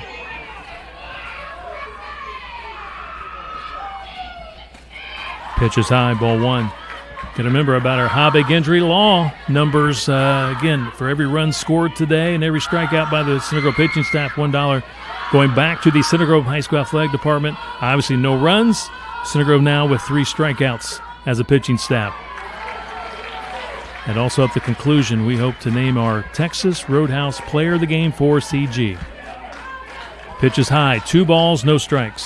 Leadoff batter, Lexi Smith, 0 for 2, couple of ground outs. Swing and a miss, trying to keep that runner stranded at second base. Trojans playing pretty straight away, not too deep, reasonably deep, and infield playing all the way back, making sure they keep that ball in front of them if they can, not let it get the outfield. Fouled off. Good pitch there. Beaver had her fooled a little bit out front. Deuces are wild. 2 balls, 2 strikes, 2 gone. Runner at second. First time Crown Point has threatened in today's 4A state championship game. Beaver trying to get out of the jam. Change up into left field. Wolf's under it and makes the catch. Inning is over. Runner stranded at second base for Crown Point. Way to battle back, Kara Beaver. We're going to the bottom of the 6th inning on our home bank scoreboard. Crown Point 0, Center Grove 0. Today's game presented by Duke Homes.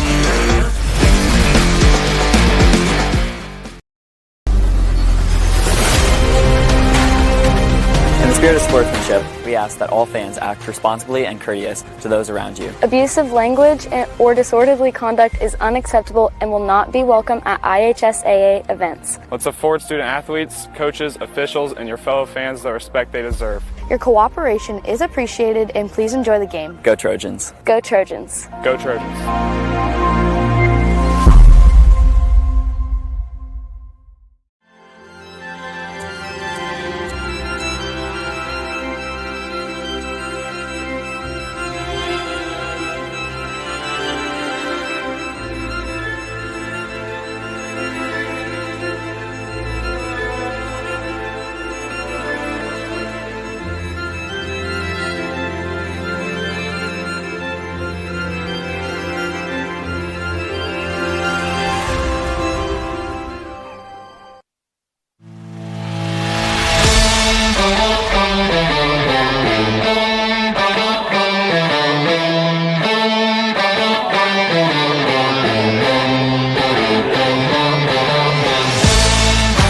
Bottom of the 6th, our home bank scoreboard says Crown Point 0, Center Grove 0.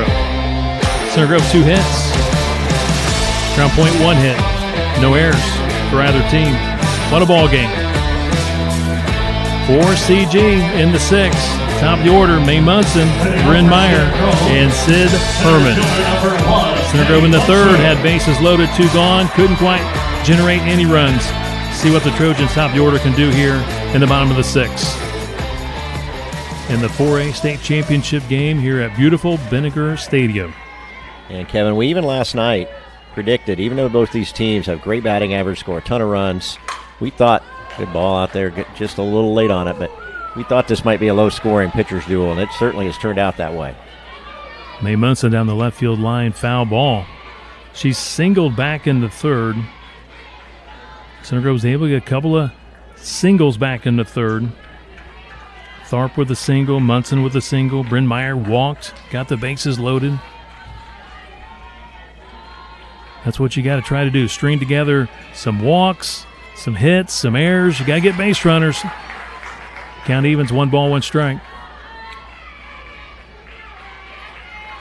You just wonder, will Center Grove get that opportunity to get a runner in scoring position?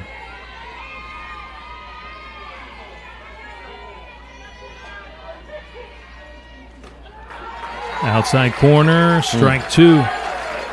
Yeah, for the left-handed slap hitters, when they start moving towards the pitcher, they're not going to be able to get it. They can't hit that pitch. It's coming in too quick.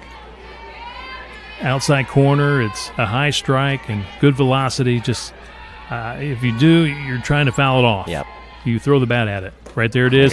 She took something off, threw a changeup that time and stayed away. Strikes her out looking. 11 strikeouts for Lazert. Number 10, Bryn Meyer. Bryn Meyer at the plate. And I know this softball is quite a bit different from baseball. You know, baseball you'll see probably 7 innings. You know, at most pitcher will go.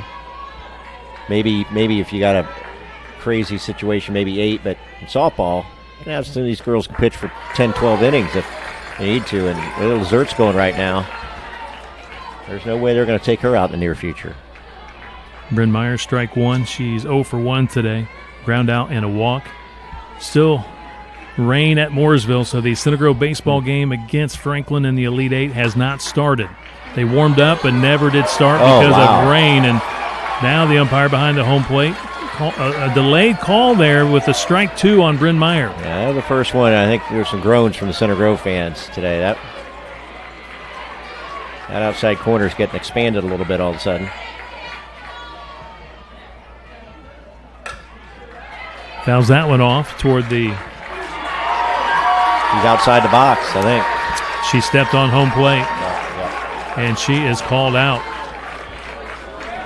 Yeah, it's a whole different philosophy we can get into another time, Kevin, but I'm certainly not a fan of that kind of running towards the pitcher, the slap swinging, especially if somebody throws as hard as Lazert does. But that's softball. For whatever reason, that's the way the smaller... type, your lead off. Runners, lefties, that's the way. That's just the way they approach it. So she steps on home plate. So she is thrown or called out for that. And now Sid Herman at the plate cracks at the first one, fouls it away. So 2 gone, no balls, 1 strike to the number 3 batter Sid Herman. She has struck out twice in today's championship game. One might say she is due. Yeah, I would agree. She's had some good swings. We've seen her foul several off, but. Stays off the high pitch. 1 ball, 1 strike to Sid Herman. Playing her deep in the outfield. Yeah, they sure are. Especially center field.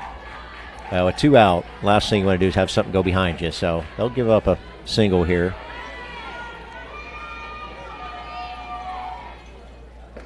Took something off.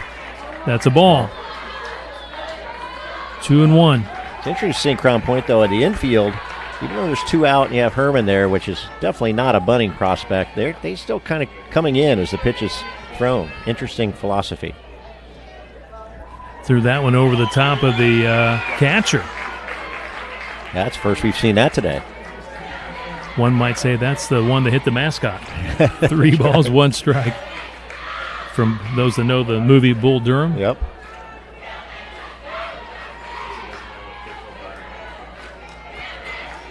Sounds like it's a monsoon at Mooresville, per our Rick Embry. They're getting the weather we had here last night. 3-1 pitch, swing and a miss. Boy, she took a healthy cut. Yeah. She connects on that one. That could have gone downtown. Full count. Got to get going a little earlier, just slightly behind it.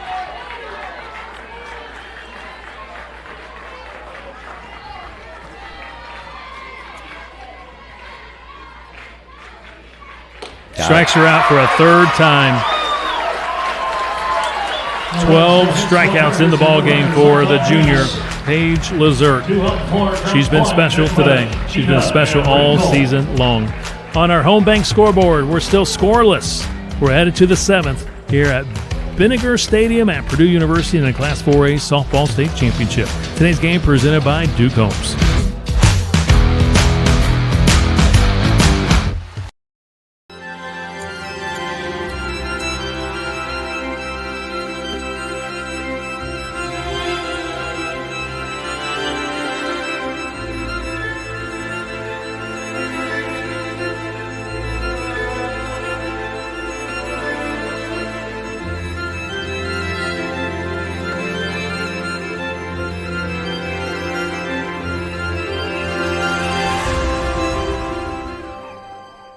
Get a free AC from Peterman Brothers this month. When you get a qualifying heating and cooling system installed by Peterman, the AC is free. And it's backed by our exclusive lifetime unit replacement warranty. Visit PetermanHVAC.com to schedule.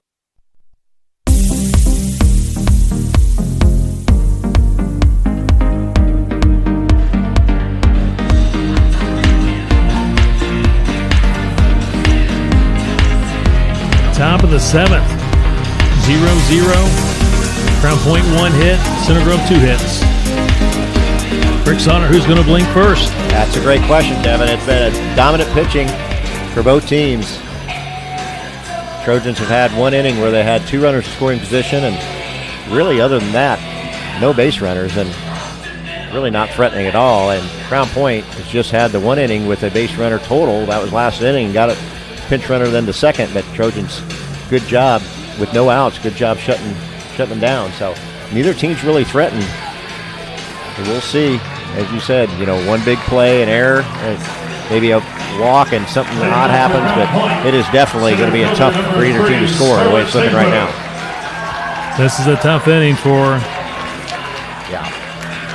Kara Beaver. She's going to face Crown Point's number 2, number 3, and number 4 batters. They're going to see her for the first time. Yeah, they are. And Siegman very quick out of that box. We saw her almost beat a ground ball to Barrett last time up. She swings through the first pitch from Beaver. This is Scarlett Tegman. She's 0-2, a couple of ground outs. She's a left-handed batter. She's ground out to the left side, though, to third base and shortstop. You can see Barrett really playing in the hole. Yeah, she's playing deep. She's got a big arm. Wolf is guarding the left field line, so they're expecting her to go to left side of the field, and she swings through the next one. She's behind, no balls, 2 strikes. She's really going forward, too. She was halfway out to the pitcher's mound by the time she was done swinging there. Taking some extra time.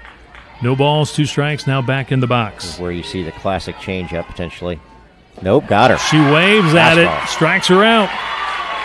1 away. Couple of strikeouts for Beaver since coming in relief. That's what we like to see from Beaver. They're kind of working very quickly, dominant. 3 strikes, you're out. That first inning, she came in, maybe a little nerves. It looks like she's really settled down. That was a really good pitching situation right there. Got Ashlyn Keita, she's their top hitter and lots of power. 8 home runs. She lined out to the shortstop back in the first, and a ground out to Herman in the fourth, and 2 balls, no strikes to Keita. She's got 16 doubles on the year. Took something off. There's a strike. Nice changeup. Yeah, that's kind of her expertise there. She looks like that thing's going to come lightning fast in on you because she has the same motion. Fastball pops the mitt, strike All 2. Right. 2 balls, 2 strikes, 1 away, top of the 7th. Number 3 batter at the plate.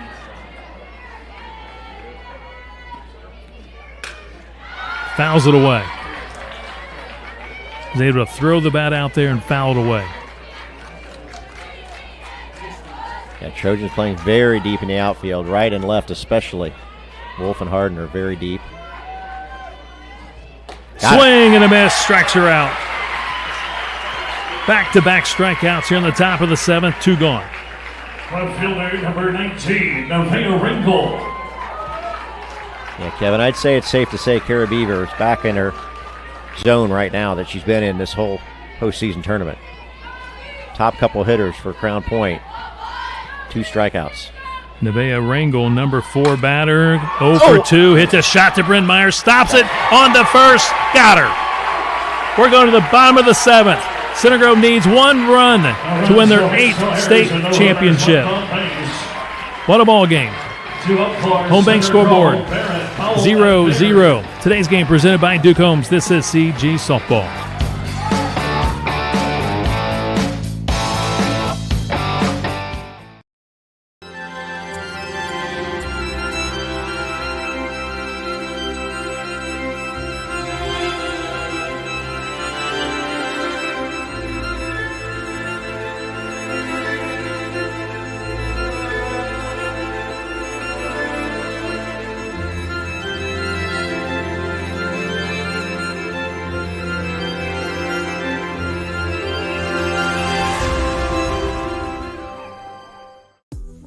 Our car wash remembers your car's quirks better than your favorite barista remembers your coffee order. Delivering a wash experience as smooth and effortless as your morning latte.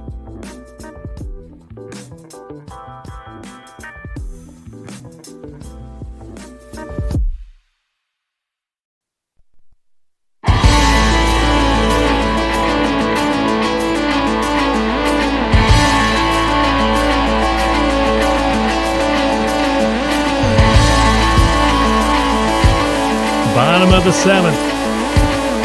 Center Grove at the plate. It will be the number 4, 5, and 6 batters. Taylor Barrett, the sophomore, will lead it off for the Trojans.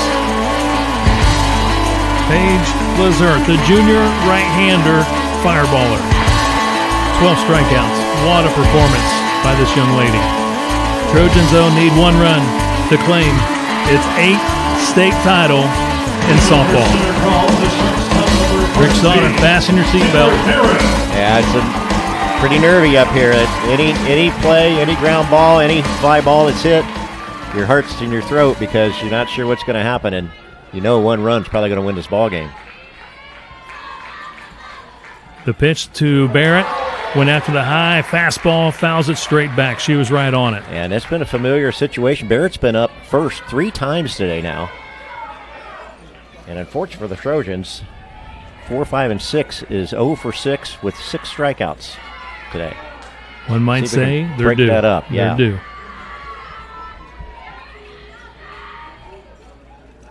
Skips that one across home plate for ball 1.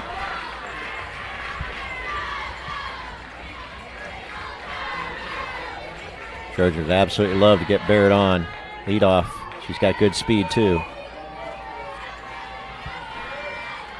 Lazert looking in to the sign from Cuevas. The 1-1 went after the high one. That was out of the zone, too high. 1 ball, 2 strikes to Barrett. Like the aggressiveness, but she was not going to catch up to that one. Crown Point defense playing very deep.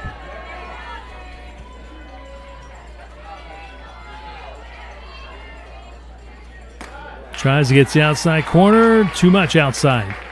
2-2 the count. Anna Powell on deck. Hayden Baird in the hole.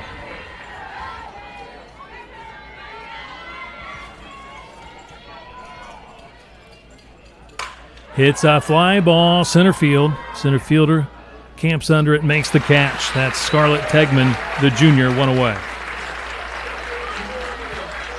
The designated player number 18, Anna Powell. Anna Powell, the DP, steps in, right-handed batter.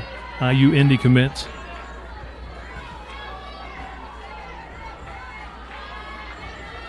Powell's got a lot of power. She has some big cuts here today. Has not been able to catch up to one yet. Couple of strikeouts. First pitch, fouls it off. Got a good part of the bat. Yeah, good swing, good part of the bat on it. Third time around for Powell in this whole lineup. Third time seeing Paige Lazert. Puts the bat out there again. It was outer half and got a piece of it. Fouls it off. No balls, 2 strikes. Might see Lazert try that changeup again. She's done that a few times at 0-2 counts.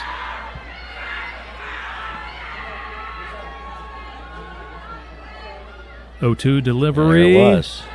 Off-speed pitch outside, ball 1.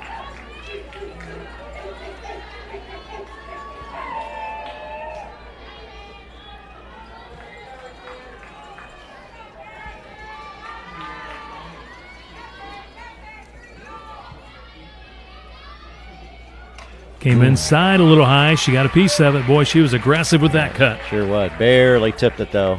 Again, one of those high pitches that hard to hold off on.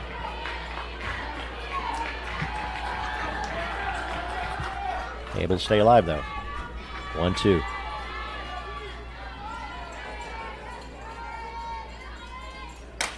Throws the bat out there. Bouncing ball to the second baseman. Underhands to the first baseman. 2 gone. Third baseman number 13, Hayden Baird. That's Govert, the sophomore at second base, making the play. Hayden Baird, the senior, 0 for 2, a strikeout and a fly out to center. First team, all academic, all state. Going to Dayton to play for the Flyers.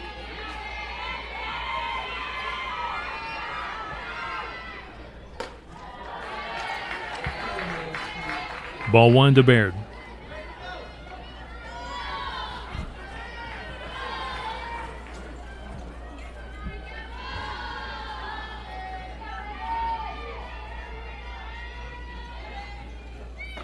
Comes inside corner, strike 2, or strike 1, excuse me, 1-1. A good pitch there by Lazert. She goes away.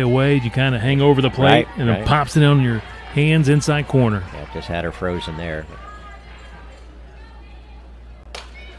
Jammed her again, fouled off, goes into the stands. Baird behind, 1 ball, 2 strikes. Crown Point outfield, as you mentioned, straight away. Pretty deep. Infield, same thing. You kind of mentioned Crown Point's kind of philosophy on the infield is no matter who's up, they kind of charge in a little bit once that pitch has started to be thrown. Bulldog fans making some noise. Here comes the 1-2 pitch. Fouled away. Down that first base line. Good job trying to get that changeup past her. Baird did a good job fighting it off. Couple balls coming back in play for fouled off.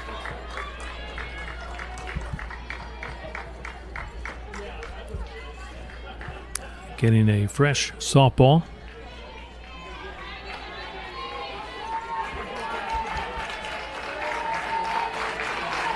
One and two away.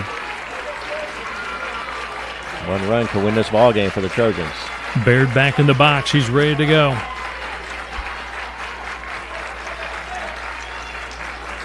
Swing and a miss. Strikeout number 13.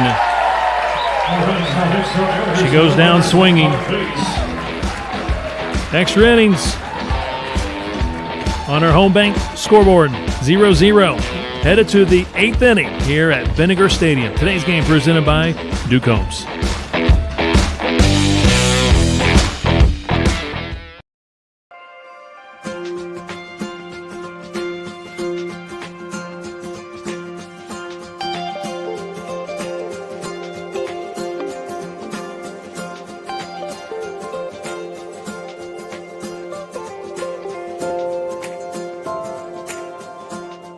I have lived in Greenwood my entire life. Born and bred, went to Center Grove High School, proud graduate, go Trojans. I enjoy this community. It's my home. It's growing, it has lots to offer, and I'm excited to be a part of it. At Greenwood, we are a full-service bank. We can handle your needs from simple personal accounts, savings accounts for your family, auto loans. If you need to have a mortgage, we can meet that need. Emily Ribley has been in our office for years and knows the area.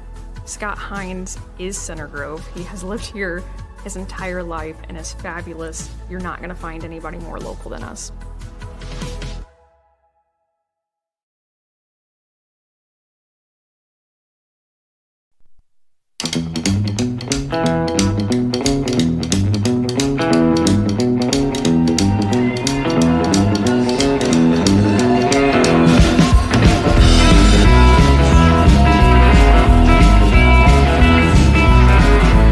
here at Vinegar Stadium, as they say. Free softball, extra innings, top of the 8th. Crown Point, 0 runs, 1 hit, no errors. Center Grove, no runs, 2 hits, no errors. For Crown Point here in the top of the 8th inning. 5, 6, 7. This is Lulu Johnston, the freshman, 0 for 2 today. First pitch, ball 1, and fouls the next one away. So count of 1 ball, 1 strike to the freshman. Yeah, Kevin, this is one of those games where, you know, maybe it's 4-4 tie, and you're like, okay, somebody's going to get a run here and end this early. Neither team's really threatening at all right now, so this could go a while. 2 balls, 1 strike to Lulu Johnston. What a moment for this young lady, freshman, playing in the state championship game. Important position, you're right up the middle at shortstop. Looks at ball 3. And that's not what you want. You do not want to let her. She got pretty good speed. Get on base. Start this inning off.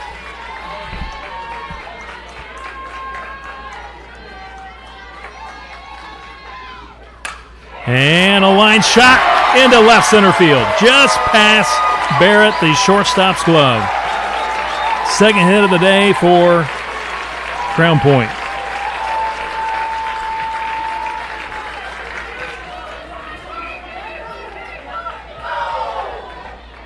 You got a pinch hitter here, Kevin. Number 17, Hayden Brock. Yeah, Hayden Brock. What year is she? Freshman. Another freshman. So a freshman, Lulu Johnston, gets the second hit of the game for Crown Point. Another freshman in. I'm guessing Brock's a good bunter, because I think that's what you're going to see right here. Ladies and gentlemen, your attention please. Now pinch hitting number 17, Hayden Brock.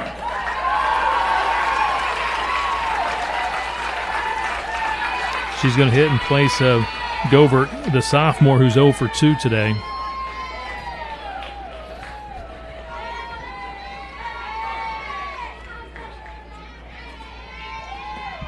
First pitch from Beaver, threw it past her. She took a cut. No bunt there. Wow, that's a little surprising. Big cut. Big time cut. Good job by Beaver getting that first pitch strike.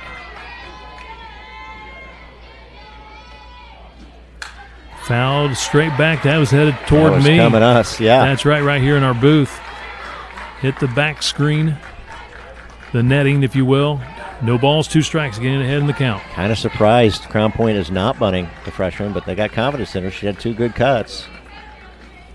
Fouled off again, right back toward our direction. She's getting her swings in, that is for sure. She's being aggressive. Yeah. You see Beaver after that get behind 3-1 on Johnston, able to get 2 strikes early. Runner at first, the 0-2 pitch. Got her. Nope, she didn't go. I'd ask. Might want to appeal that. Yeah. They're going to appeal it. Nope. First base umpire said she did not go around, so 1 ball, 2 strikes. Held up on the swing.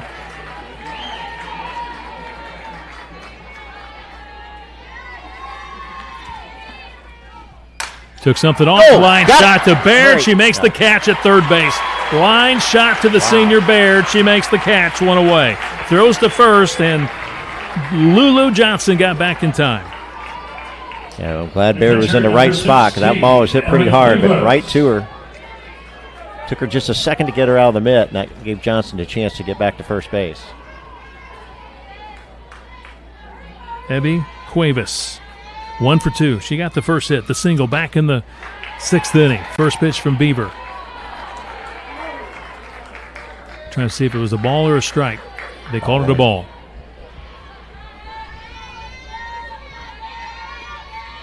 Runner at first.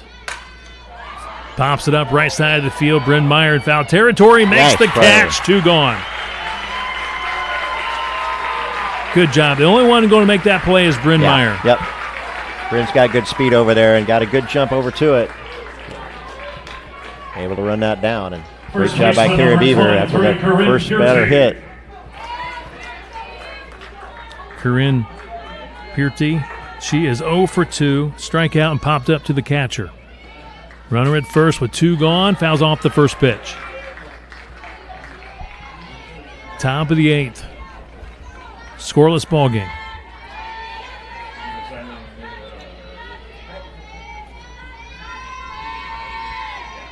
Each team now with 2 hits. Ooh, one hops the catcher. Nope, got a piece of the batter. So Pearty is aboard, hit by the pitch. Runners at first and second, so they have a runner in Lulu Johnston in scoring position at second base. Samantha Dunlap, the number 9 batter. Need to get her. You do not want to go to the top of the order here. Center Grove pitching today, 5 strikeouts, no walks, couple of hits given up, 1 hit batter, pops up the first pitch behind home plate and out of play.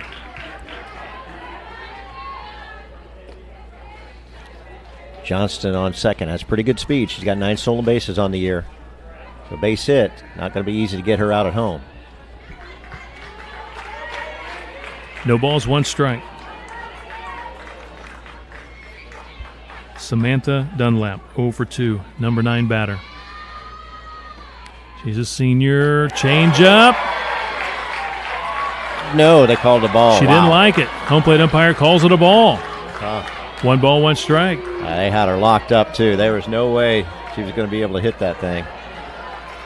Just must have called it outside a little bit. I think the Center Grove fans fell out of their seat on that one. The 1-1. It's high. With the fastball. 2 balls, 1 strike. Need to get these in. If they're going to get beat, make Dunlap beat you. Don't want to go to Smith or Teagman to get in there. Took something off, found it off. Good cut by the number 9 batter, Dunlap. 2 balls, 2 strikes, 2 gone. Runners at first and second. Top of the 8th inning, 0-0. Class 4A state championship game. Big pitch here. You don't want to go 3-2 and get her out right here. Ground ball foul down the third base line. Pretty good cut. Not hit too hard, but just foul. Go back to it again. 2-2 count.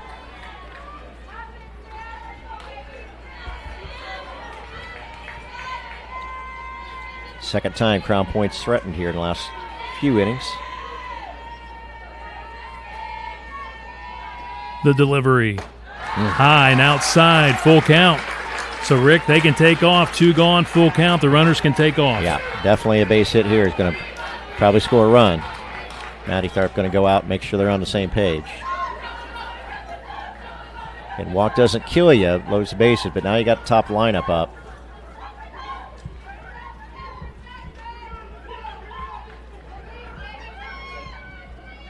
Tharp taking some time here with the discussion. They're having a pretty long discussion here between catcher and pitcher. Usually it's pretty quick. Yeah. That's almost like a coach out there. But Tharp, man, great leader, captain type. She's like a coach out on the field. You're right.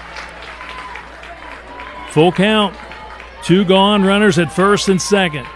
Go ahead run at second base for Crown Point. The pitch. Fly ball, center field, Mae Munson under it. And we're going to the bottom of the 8th. Still scoreless. Well done. Tharp said some encouraging words. Got her to fly out to center. What a ball game. Today's game presented by Duke Homes.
Bottom of the 8th inning, 0-0.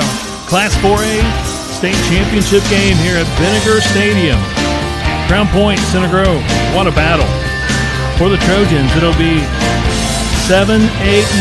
Kirsten Harden will lead it off for the Trojans. Kirsten today 0 for 2. Maddie Tharp on deck. She's 1 for 2. Maddie Wolf 0 for 2 is in the hole. Trojans need one run for their 8th state title. It's that close. Paige Lazert, 13 strikeouts in the circle today for the Bulldogs. First pitch into right field, single for Harden. She smashed it to right field. Listen to the Trojan fans. Absolute bullet to right field. The catcher, number 7, Madison Tharp. Yeah, that's a pretty good play by the right fielder there because that ball goes through. She's all the way to third. That ball was smoked. We got good speed there with Harden also here on first base. So let's see if we can bunt her over or maybe give her a chance to steal. Boy, Crown Point is ready for the bunt. They're 3/4 of the way in. Tharp steps in, left-handed batter. She is trying to bunt. Starting to put it out there, didn't really offer, and it's called ball 1. Yeah, I think she pulled back a little bit thinking that was a ball, which she was correct. Scoreboard says ball 1. Tharp a very smart player. Typically catchers are, except for maybe the person next to me that was a catcher. Trying to bunt. She misses this time. She does offer. 1 ball, 1 strike. Again, Tharp had that single to left back in the third, the first hit for CG. Center Grove's got 3 hits now in the ball game. These are ones where you want to just, you're probably going to get out. Just get over there and straighten up and bunt it versus kind of that dragging bunt. She's swinging. Hits it hard to the third baseman. She bobbles and throws to first. I don't know. She was off the base, yes. They're going to say safe at first. She pulled her foot. Runners at first and second, nobody out. They're going to say the first baseman pulled her foot. She sure did. I was watching at first base right there, and she did. She was looking to maybe make a throw back to second, and that foot was definitely pulled. Is that an E3? I think you got to give an E3, yeah. I don't think it was that bad of a throw. I think she just had a hard time getting that foot on the base. Agreed. And let's see. Yeah, it's going to be an E3 against Crown Point. So runners at first and second base, nobody out. Winning run at second base. And Kirsten Harden, and we're going to see a pinch hitter here for the Center Grove Trojans. This will be Addie Richards, senior, at the plate, and a courtesy runner for Tharp at first base. It looks like Erica Burris, the junior, will run at first. Yeah, again, the winning run at second base. Yeah, you're going to want to put here for the Trojans whoever you feel is your best bunter, one of your best bunters. Richards, obviously, they must feel that way. That's who you went up there. Now batting for Center Grove, number 12, Addison Richards. Whatever you do, get it down. Do not pop it up. Get those runners to move one base up. She tries to bunt, fouls it off. Straight back into the netting behind home plate.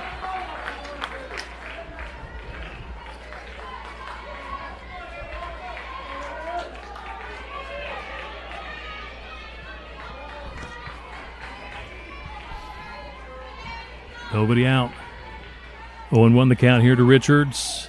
She's swinging away. Wow, I don't like that. She swings through it. No balls, 2 strikes. Looks at Coach Coleman down at third base box and clapping her hands, encouraging her. I would like to see another bunt chance right there, at least until you get 2 strikes. Coming off the bench here against maybe the best pitcher in the state. No balls, 2 strikes. The delivery, it's off the plate outside. 1 ball. 2 strikes. Mae Munson on deck.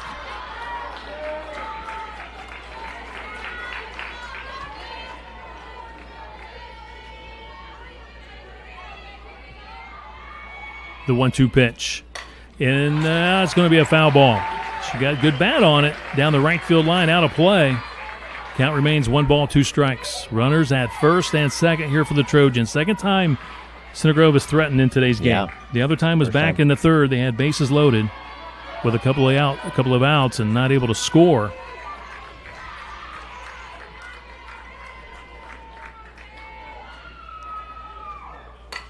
Pops it up and straight back out of play. She's hanging in there.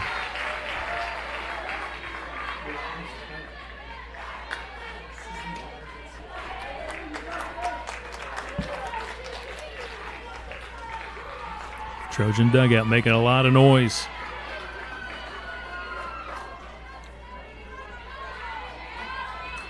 Bottom of the 8th inning. Can the Trojans get it done? Outside corner. Outside. Didn't miss by much. Yeah. 2 balls, 2 strikes. Both sides, I think, were kind of they're holding their breath to see what that call was going to be. Just a little outside. Richards back in. Right-handed batter. Lazert ready to go. Swings through it, strikes her out. 14 punch-outs in today's game.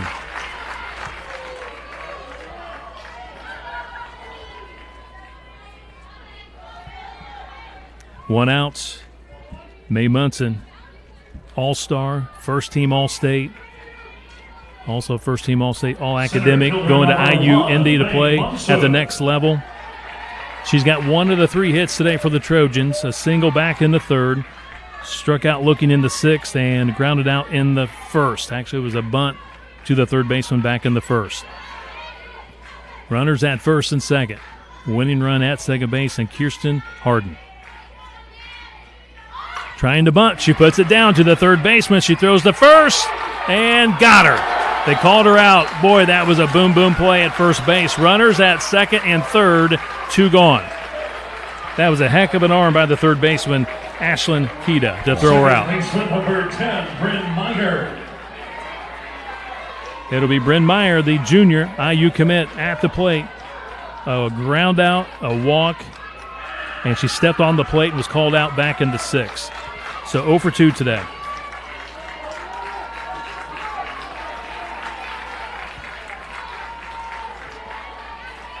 Lazert on the rubber to the plate. First pitch to Meyer, fouled away right toward the Center Grove dugout. Hit the fencing right in front of the dugout. She's hit a lot of foul balls off that fencing and toward that Center Grove dugout. She's a left-handed batter. Center Grove's dugout, the home team on that 3rd base side. Runners at 2nd and 3rd.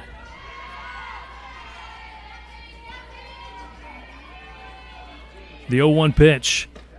Trying to get that outside corner. It's off the plate. 1 ball, 1 strike to Bryn Meyer. Got to find a way to put it in play here. Make Crown Point make a play. Meyer back in the box with a 1-1 count. Lazert to the plate. Bryn Meyer again fouls it off towards that Center Grove dugout. Just can't quite put it between the lines. Yeah, she can't catch up to it. She's doing that kind of running forward, and that puts her behind that pitch a little bit already. And here are the Bulldog fans making some noise. Yeah, they're about ready to maybe have a chance to get out of this inning where it was looking a little bleak. 1st and 2nd, no outs. Lazert on the rubber. To the plate with a 1-2. High and outside. Ball 2. Now the Center Grove fans making some noise.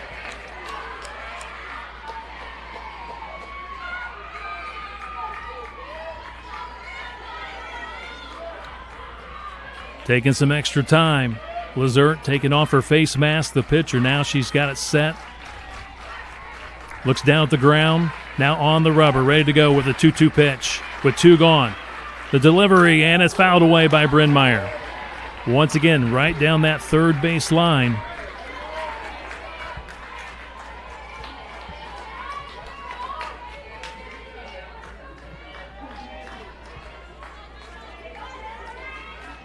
Trojan fans on the edge of their seats.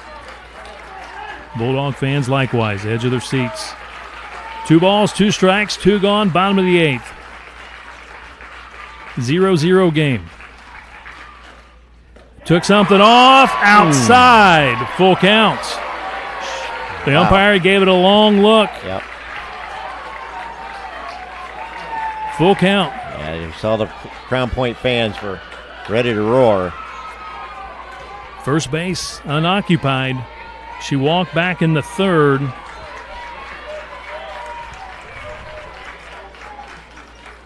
Three-two delivery. It's over the top of the catcher. The ball's loose. It's a wild pitch. but it bounces off the back screen, the netting, and it comes right back to home plate, so Kirsten Harden could not advance. Bases are loaded. That is ball 4.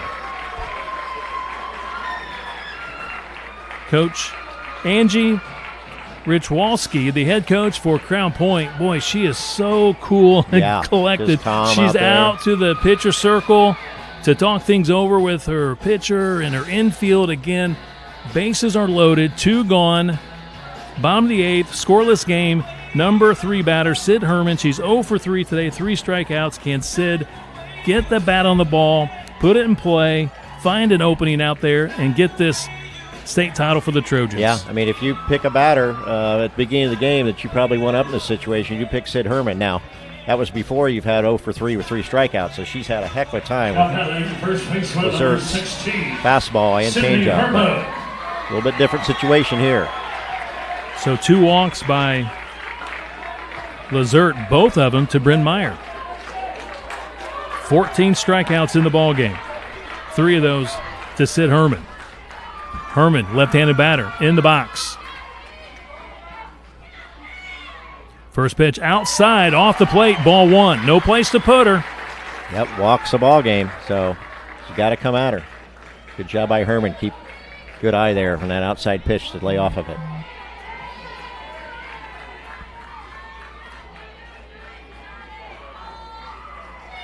Swing and a miss at a high fastball. She's still popping the mitt. Sid just sees that high fastball and thinks, I'm going to smoke it out of here like I have so many others, and that ball gets there a little bit quicker. It is tough to catch up to. 1 ball, 1 strike.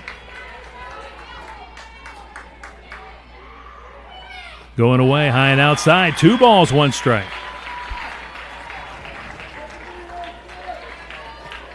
I've seen Lazert throw a few more high pitches here. She might be trying to overthrow just a touch, or maybe, you could be getting a little bit tired now. We are in the 8th inning. Good pitch. Swing and a miss. 2-2. Yeah, she was way behind on that one. That was a very good pitch by Lazert.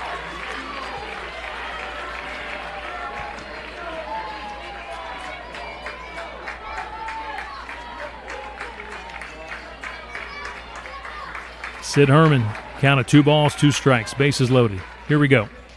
Swing and a miss, strikes her out for a 4th time. Wow. 15 strikeouts on the day for the junior. Paige Lazert, the Trojans again get the bases loaded for a 2nd time, but no runs across. Let's go to the 9th. 0-0 on our home bank scoreboard. This is Center Grove Trojans softball presented by Duke Homes.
Top of the 9th, 0-0, in this Class 4A softball state championship game.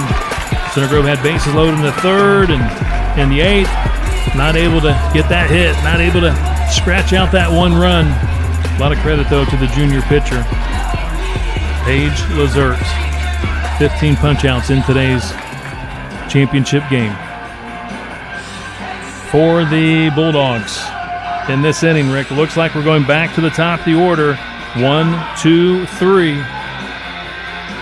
Kevin, off air, you asked me what the longest game has been played in state championship. Well, for 4A, believe it or not, is 12 innings, Center Grove versus Lake Central back in 2004. So 12 innings for 4A. The longest overall, both 3A and single A had a 15-inning ball game. Top of the order for the Bulldogs, Lexi Smith. She's the DP, senior, 0 for 3. Couple of ground outs, a fly out. First pitch is ball 1 from Kara Bieber. Outside, ball 2. Bieber since coming in for Fuhrer. Looking at some of her numbers. 3 strikeouts, couple of singles given up, and 1 hit batter. Well, she played with fire a little bit. And that last inning and the first inning she came in, first batter of the inning got on. Falls behind here, Rick, 3-0. This is trouble with this top of the lineup up. You do not want to let Smith get on. But it's looking that way. Smith also does have 14 stolen bases on the year. That's the second most on the team. There's a strike. She was taken on 3-0. Wind kind of freshening a little bit, blowing into the right a little bit. Ball 4. She's aboard the walk.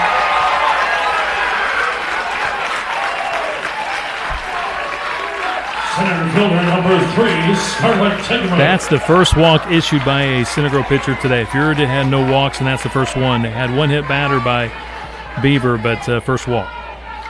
Scarlett Tegman, junior, 0 for 3. Couple of ground outs and a strikeout. Looking to bunt. Offers, misses, strike 1. Hayden Baird charging hard from third base.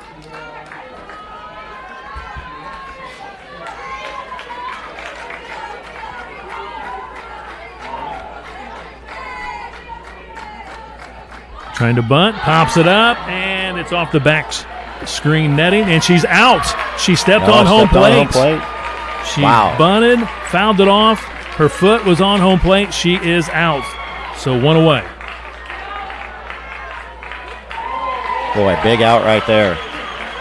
We've seen that twice. Bryn Meyer was called out for stepping on the plate, and now Tegman, the number 2 batter for Crown Point, called out. That's what I was saying earlier. I mean, I get it when you're trying to get a base hit, but when you're trying to get that run over, just stand static and bunt it rather than doing that running bunt.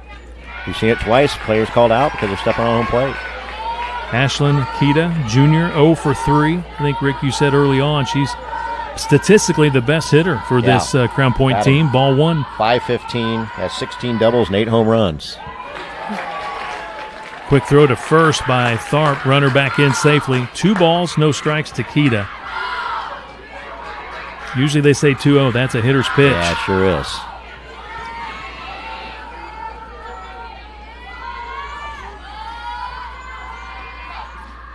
And it's a line shot into center field. She got it up a little too high. She tries to go to third base. The throw, she dropped it. Not able to hold on to it. If Baird's able to hold on to it, I think she's out at third. Second and third for Crown Point. I would give her a single. She advanced on the throw to third. Again, Kita, their best hitter, with a single. Third hit for Crown Point. Runners at second and third, 1 away. Good throw by Mae Munson from center to third, and fantastic throw. I think it was like maybe 1 hop. Yeah, 1 hop right at the bag, and Baird just wasn't able to catch it. I know the runner was coming in hard, sliding, but boy, I think they would have had her. Now you got to figure out how can you get Rangel out without getting a runner to advance. Obviously, strikeouts to. She's 0 for 3. First pitch off the handle, fouled it off straight back. Good pitch there by Beaver to get in front. She's got a pop up to the short, a fly out to center, and a ground out to second base. This is the number 4 batter, Rangel. She's a junior right-handed batter. You got the outfield playing still pretty deep. Infield, both second and third, short and second are looking to maybe concede that runner. Swings at a high pitch. Helped her out. No balls, 2 strikes to Rangel. Be a huge strikeout Beaver getter, because I'm a little surprised here Trojans aren't playing all the way in. They're certainly the Lazert pitching run isn't an easy thing to get. Stays off the high one. 1 ball, 2 strikes.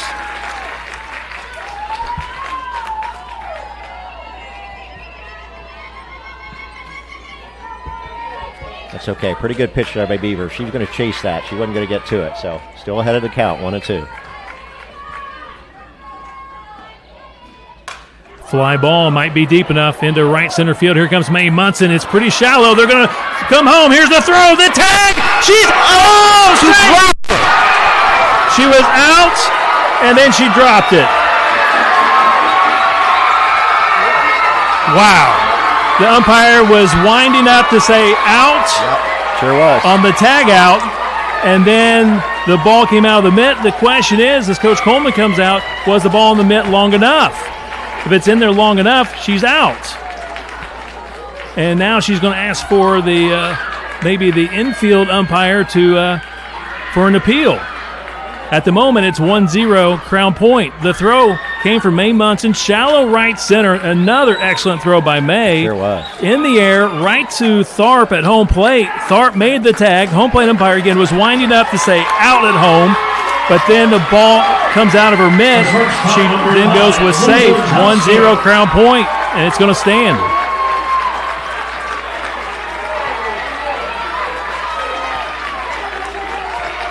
Crown Point on the board, 1-0. 2 gone. So that's a sack RBI. And into left field, runner at third will score, 2-0, Crown Point. Lulu Johnston, RBI single. Johnson, the freshman, has had a couple huge hits here tonight. None bigger than that. She's a left-handed batter and drilled it down the left field line.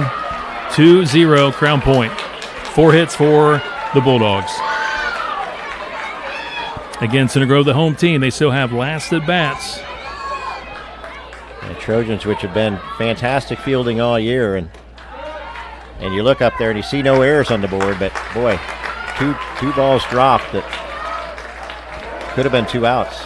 Could be out of the inning. Give Crown Point some credit. That's some pretty clutch hitting right there. Putting the ball in play and then getting that base hit. Huge second run by them. Govert, number 6 batter, has a count of 1 ball, 1 strike. Runner at first. Again, couple of runs in here for the Bulldogs. In the top of the 9th inning.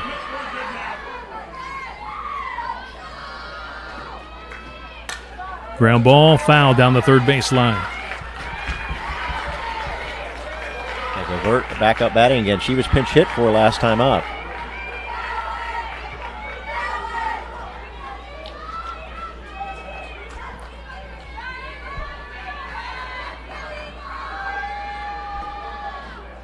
Change up, high. 2-2 the count.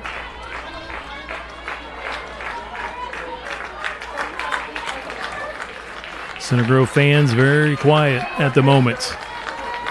They know how hard it is to score against Paige Lazert, this incredible pitcher for Crown Point.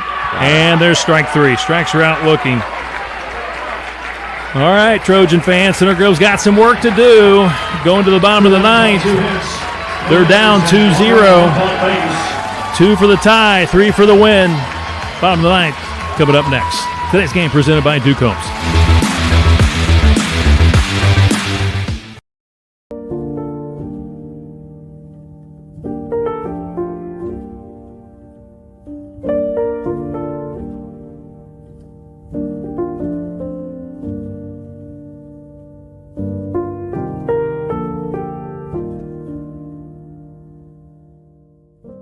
I have lived in Greenwood my entire life.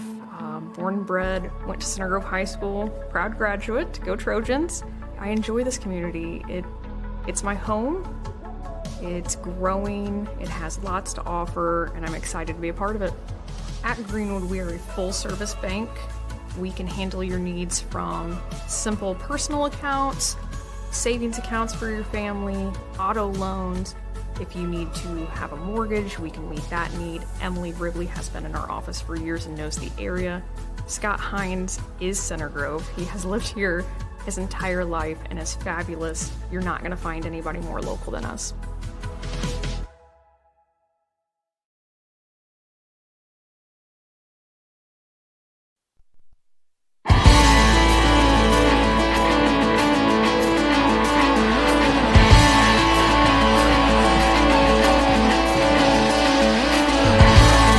Bottom of the ninth inning, 2-0 Crown Point.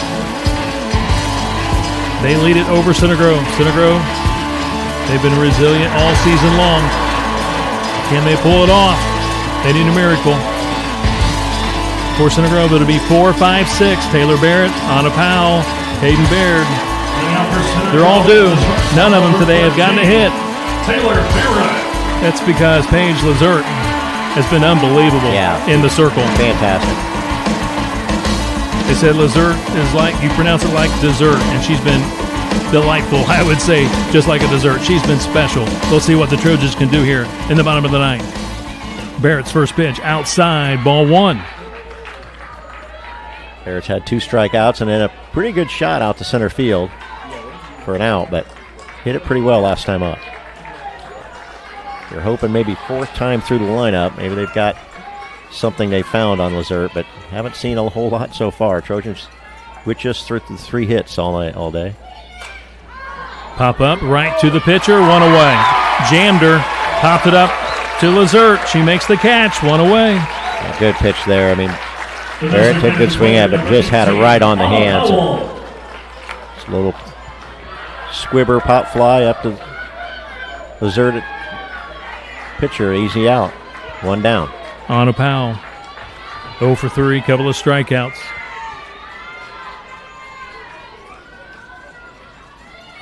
Inside, knocked her off the plate just a little bit. It is called ball 1.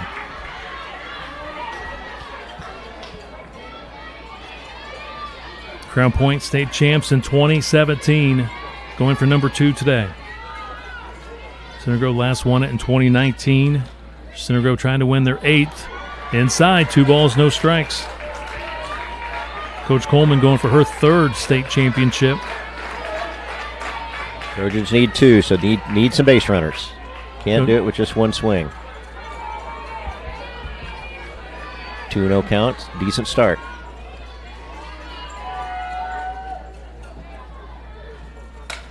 Gets her to pop up, straight back and out of play, foul ball.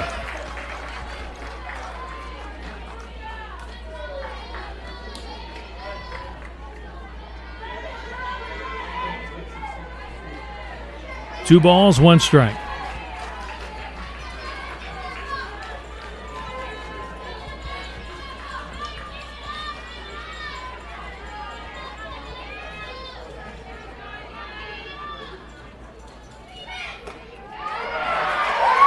High strike on Powell.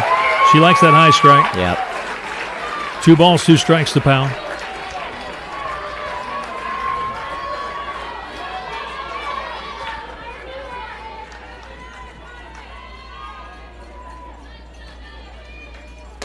Swings at it, out of the zone, 16 strikeouts. Threw the bat out there, tried to get a piece of it. Lazert, 16 strikeouts, 2 gone. Hayden Baird at the plate. A couple of strikeouts and a fly out to center. Center Grove again had opportunities in the 3rd and 8th innings. Bases loaded, not able to scratch out any runs. Like really, the 8th inning was a big one. They had 1st and 2nd and nobody out. Couldn't get a bunt down, and then just couldn't get that big hit. We've seen it several times today. Give credit to Crown Point and Lazert especially. But ball 1 here to Baird. Fouled off by Baird, straight back. 1 ball, 1 strike. Scary thing for the softball community out there is Lazert's just a junior. She's going to be back next year. This Crown Point team, pretty young, as we mentioned. They were a force now. They will really be a force next year.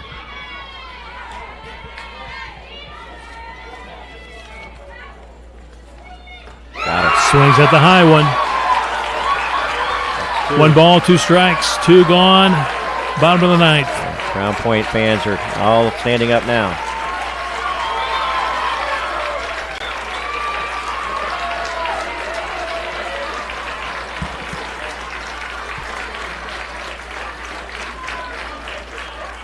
Stays off the high one. Good eye.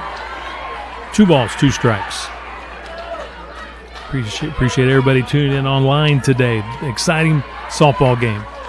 Old-fashioned softball game. A lot of pitching, great defense, minimal scoring.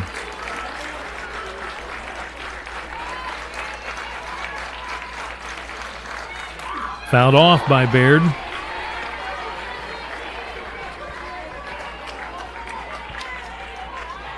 Baird can get on. Kirsten Harden up next. She's got the hardest ball hit for the Trojans today. She hit a rocket down the right field line for a base hit. And first things first, we got to find a way to get Baird on base. Also, a big thank you to our presenting sponsor today, Mike Duke of Duke Homes, and also our scoreboard sponsor, Scott Hines of Home Bank. Here's the pitch, and it's a fly ball right field, shallow right field, and it's dropped. The right fielder dropped it. Baird ends up at second base. Wow. Center Grove still has life.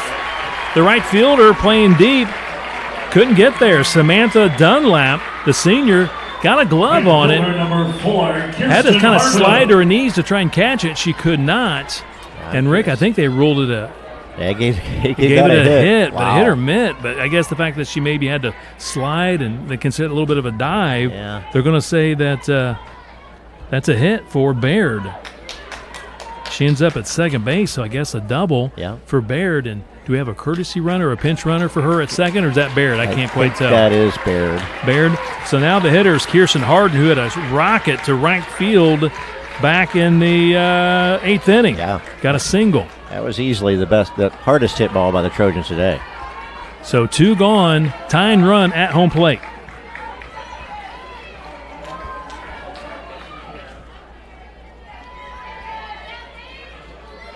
First pitch, fouled away.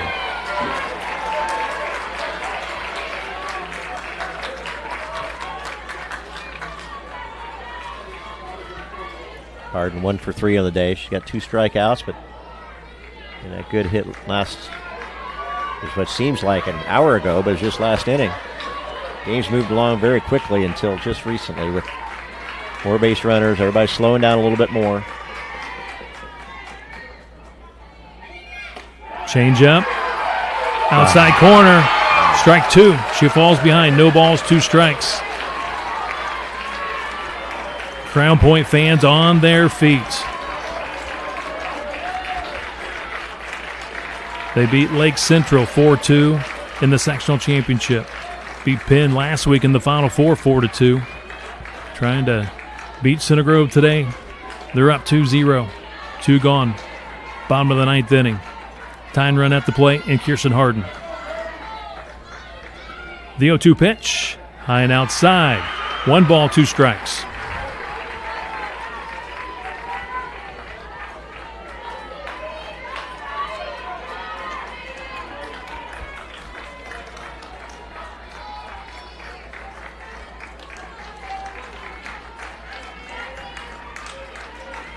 Taking some extra time, now back in the box. Into right field, and the right fielder makes the catch, and Crown Point wins it.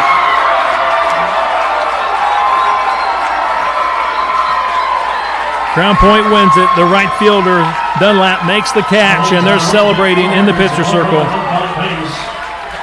2-0 the final score.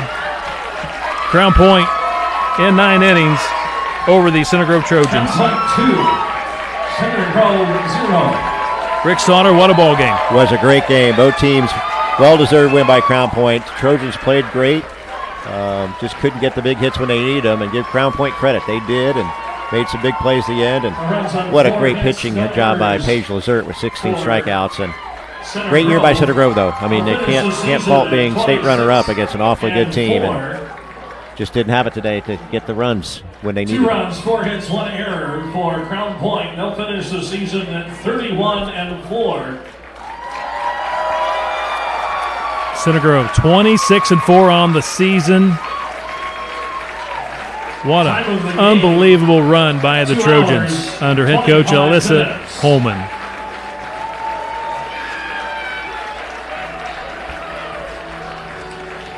Great sportsmanship being displayed.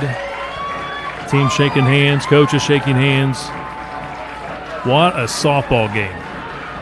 For Center Grove, 7 state titles, now 5 runner-ups. And again, for Crown Point, their second state championship in softball. They also won it back in 2017. Coach Coleman now 2-1 in championship games. She won one in 2018 with Speedway in Class 2A. Her first year here at Center Grove, 2019, won it against Leo 1-0, and just not quite able to make enough plays today. The Center Grove Trojans, they lose it 2-0. Bulldog fans applauding their Bulldogs. What a marvelous performance by their junior pitcher. 16 strikeouts today. Yeah, Paige Lazert, she was a difference. Trojans just got it, had a couple innings where they had their chances and just couldn't get one in, and finally Crown Point was able to break through there in that ninth. But Trojans pitchers pitched great too. Riley Fuhr had a no-hitter through 5 innings, and Kara Beaver came in and did a great job too. And only giving up 4 hits, but a couple of big ones for Crown Point to get them the win. Texas Roadhouse, I'm going with 2 players today. I'm going to go with Riley Fuhr and Kara Beaver. I think the pitchers did a tremendous job today. They had not won the award all year long, and they both just did fabulous today. Yeah. Especially Fuhr. She really set things up well for CG. She sure did. I mean, and you know, she's not blessed with maybe the speed and so forth that, say, Lazert has, but she's one of the smartest, savviest pitchers that you can find out there. Hits her corners, pitches up and down the zone, lets her defense do the work, and give her a lot of credit. And both those girls will be back next year. So Trojans got a lot of potential going into the next season. But give credit to the 7 seniors that are done with their careers. Several of them going to play college, but been a great 4 years from the 7 seniors for the Trojans. Presenting the Mental Attitude Award on behalf of the IHSA Executive Committee is Chris Painter from Terre Haute North High School. We would like to welcome Nathan Begley, insurance agent from Indiana Farm Bureau Insurance, to assist with the presentation of the Mental Attitude Award for Class 4A softball.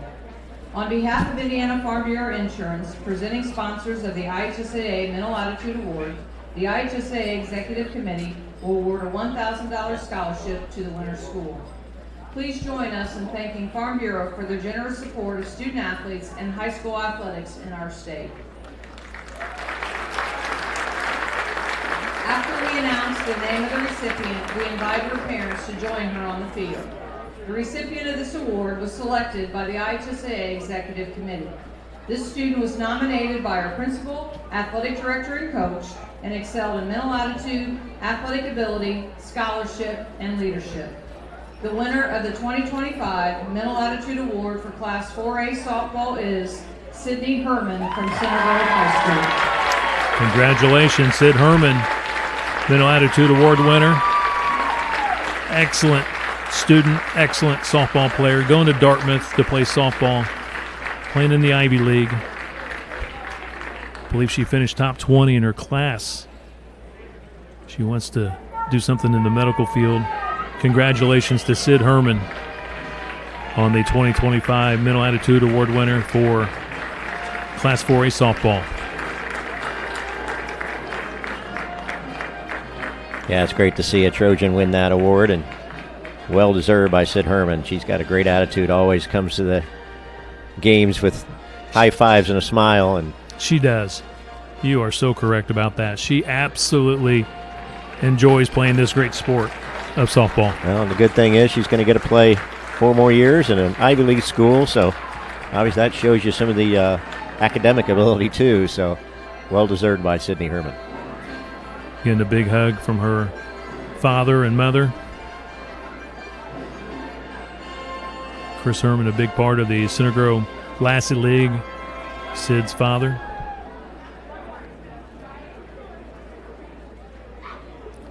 Both teams lining up to receive their medals here in just a moment. Wow, what a And now What a game, what a season for the Center Grove Trojans. Let's listen in now to the PA announcer for the presentation of the medals to the Center Grove Trojans. And Patty McCormick from Lowell High School.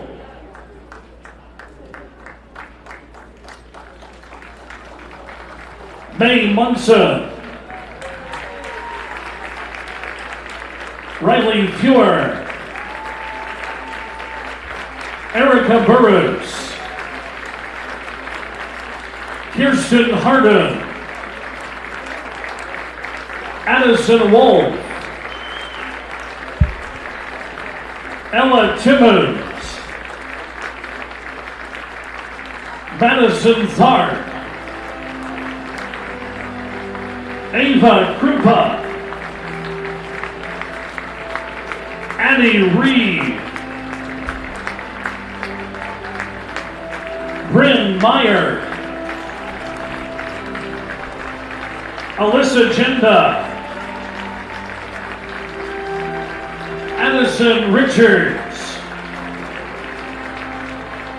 Hayden Baird. Taylor Barrett. Brooke Carlson. Cindy Herman. Kara Beaver. Anna Powell. Olivia Alvey. Sarah Riley. Cameron Cassis. Alyssa Coleman.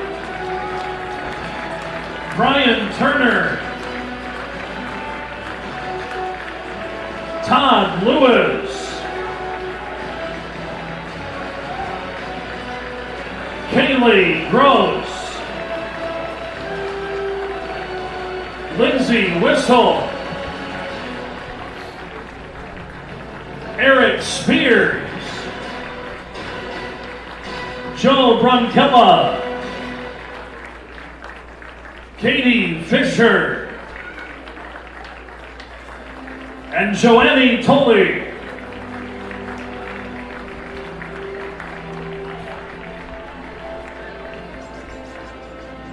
And now presenting the runners-up trophy and game ball to Center Grove. From the IHSA Executive Committee is Chris Painter of Terre Haute North High School. Ladies and gentlemen, your 2025 Class 4A softball runners-up, the Center Grove Trojans.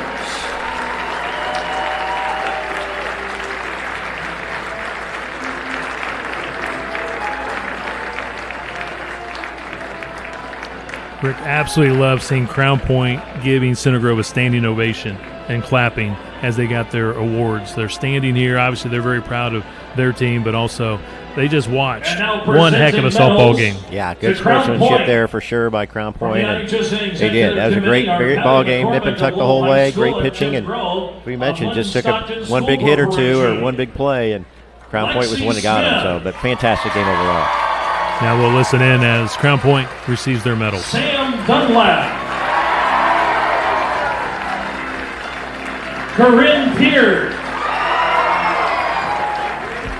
Maya Whitty. Paige Lazert. Ashlyn Pita. Scarlett Tegman. Novea Ringel. Amaria Yarborough. Evie Cuevas. Eva Govert. Emily Beeshood. Lulu Johnston. Hayden Brock. Anna Neal. Lila Steinmack. Jessica Brannigan. Christina Sides, Ashley Michalski, Angie Richwolski, Todd Terrell, Russ Marcinet, Bill Derula, and Matt McCaleb. And now presenting the trophy and game ball for the IHSA Executive Committee is Chris Painter of Terre Haute North High School. Ladies and gentlemen, your 2025 Class 4A Softball State Champions, the Crown Point Bulldogs.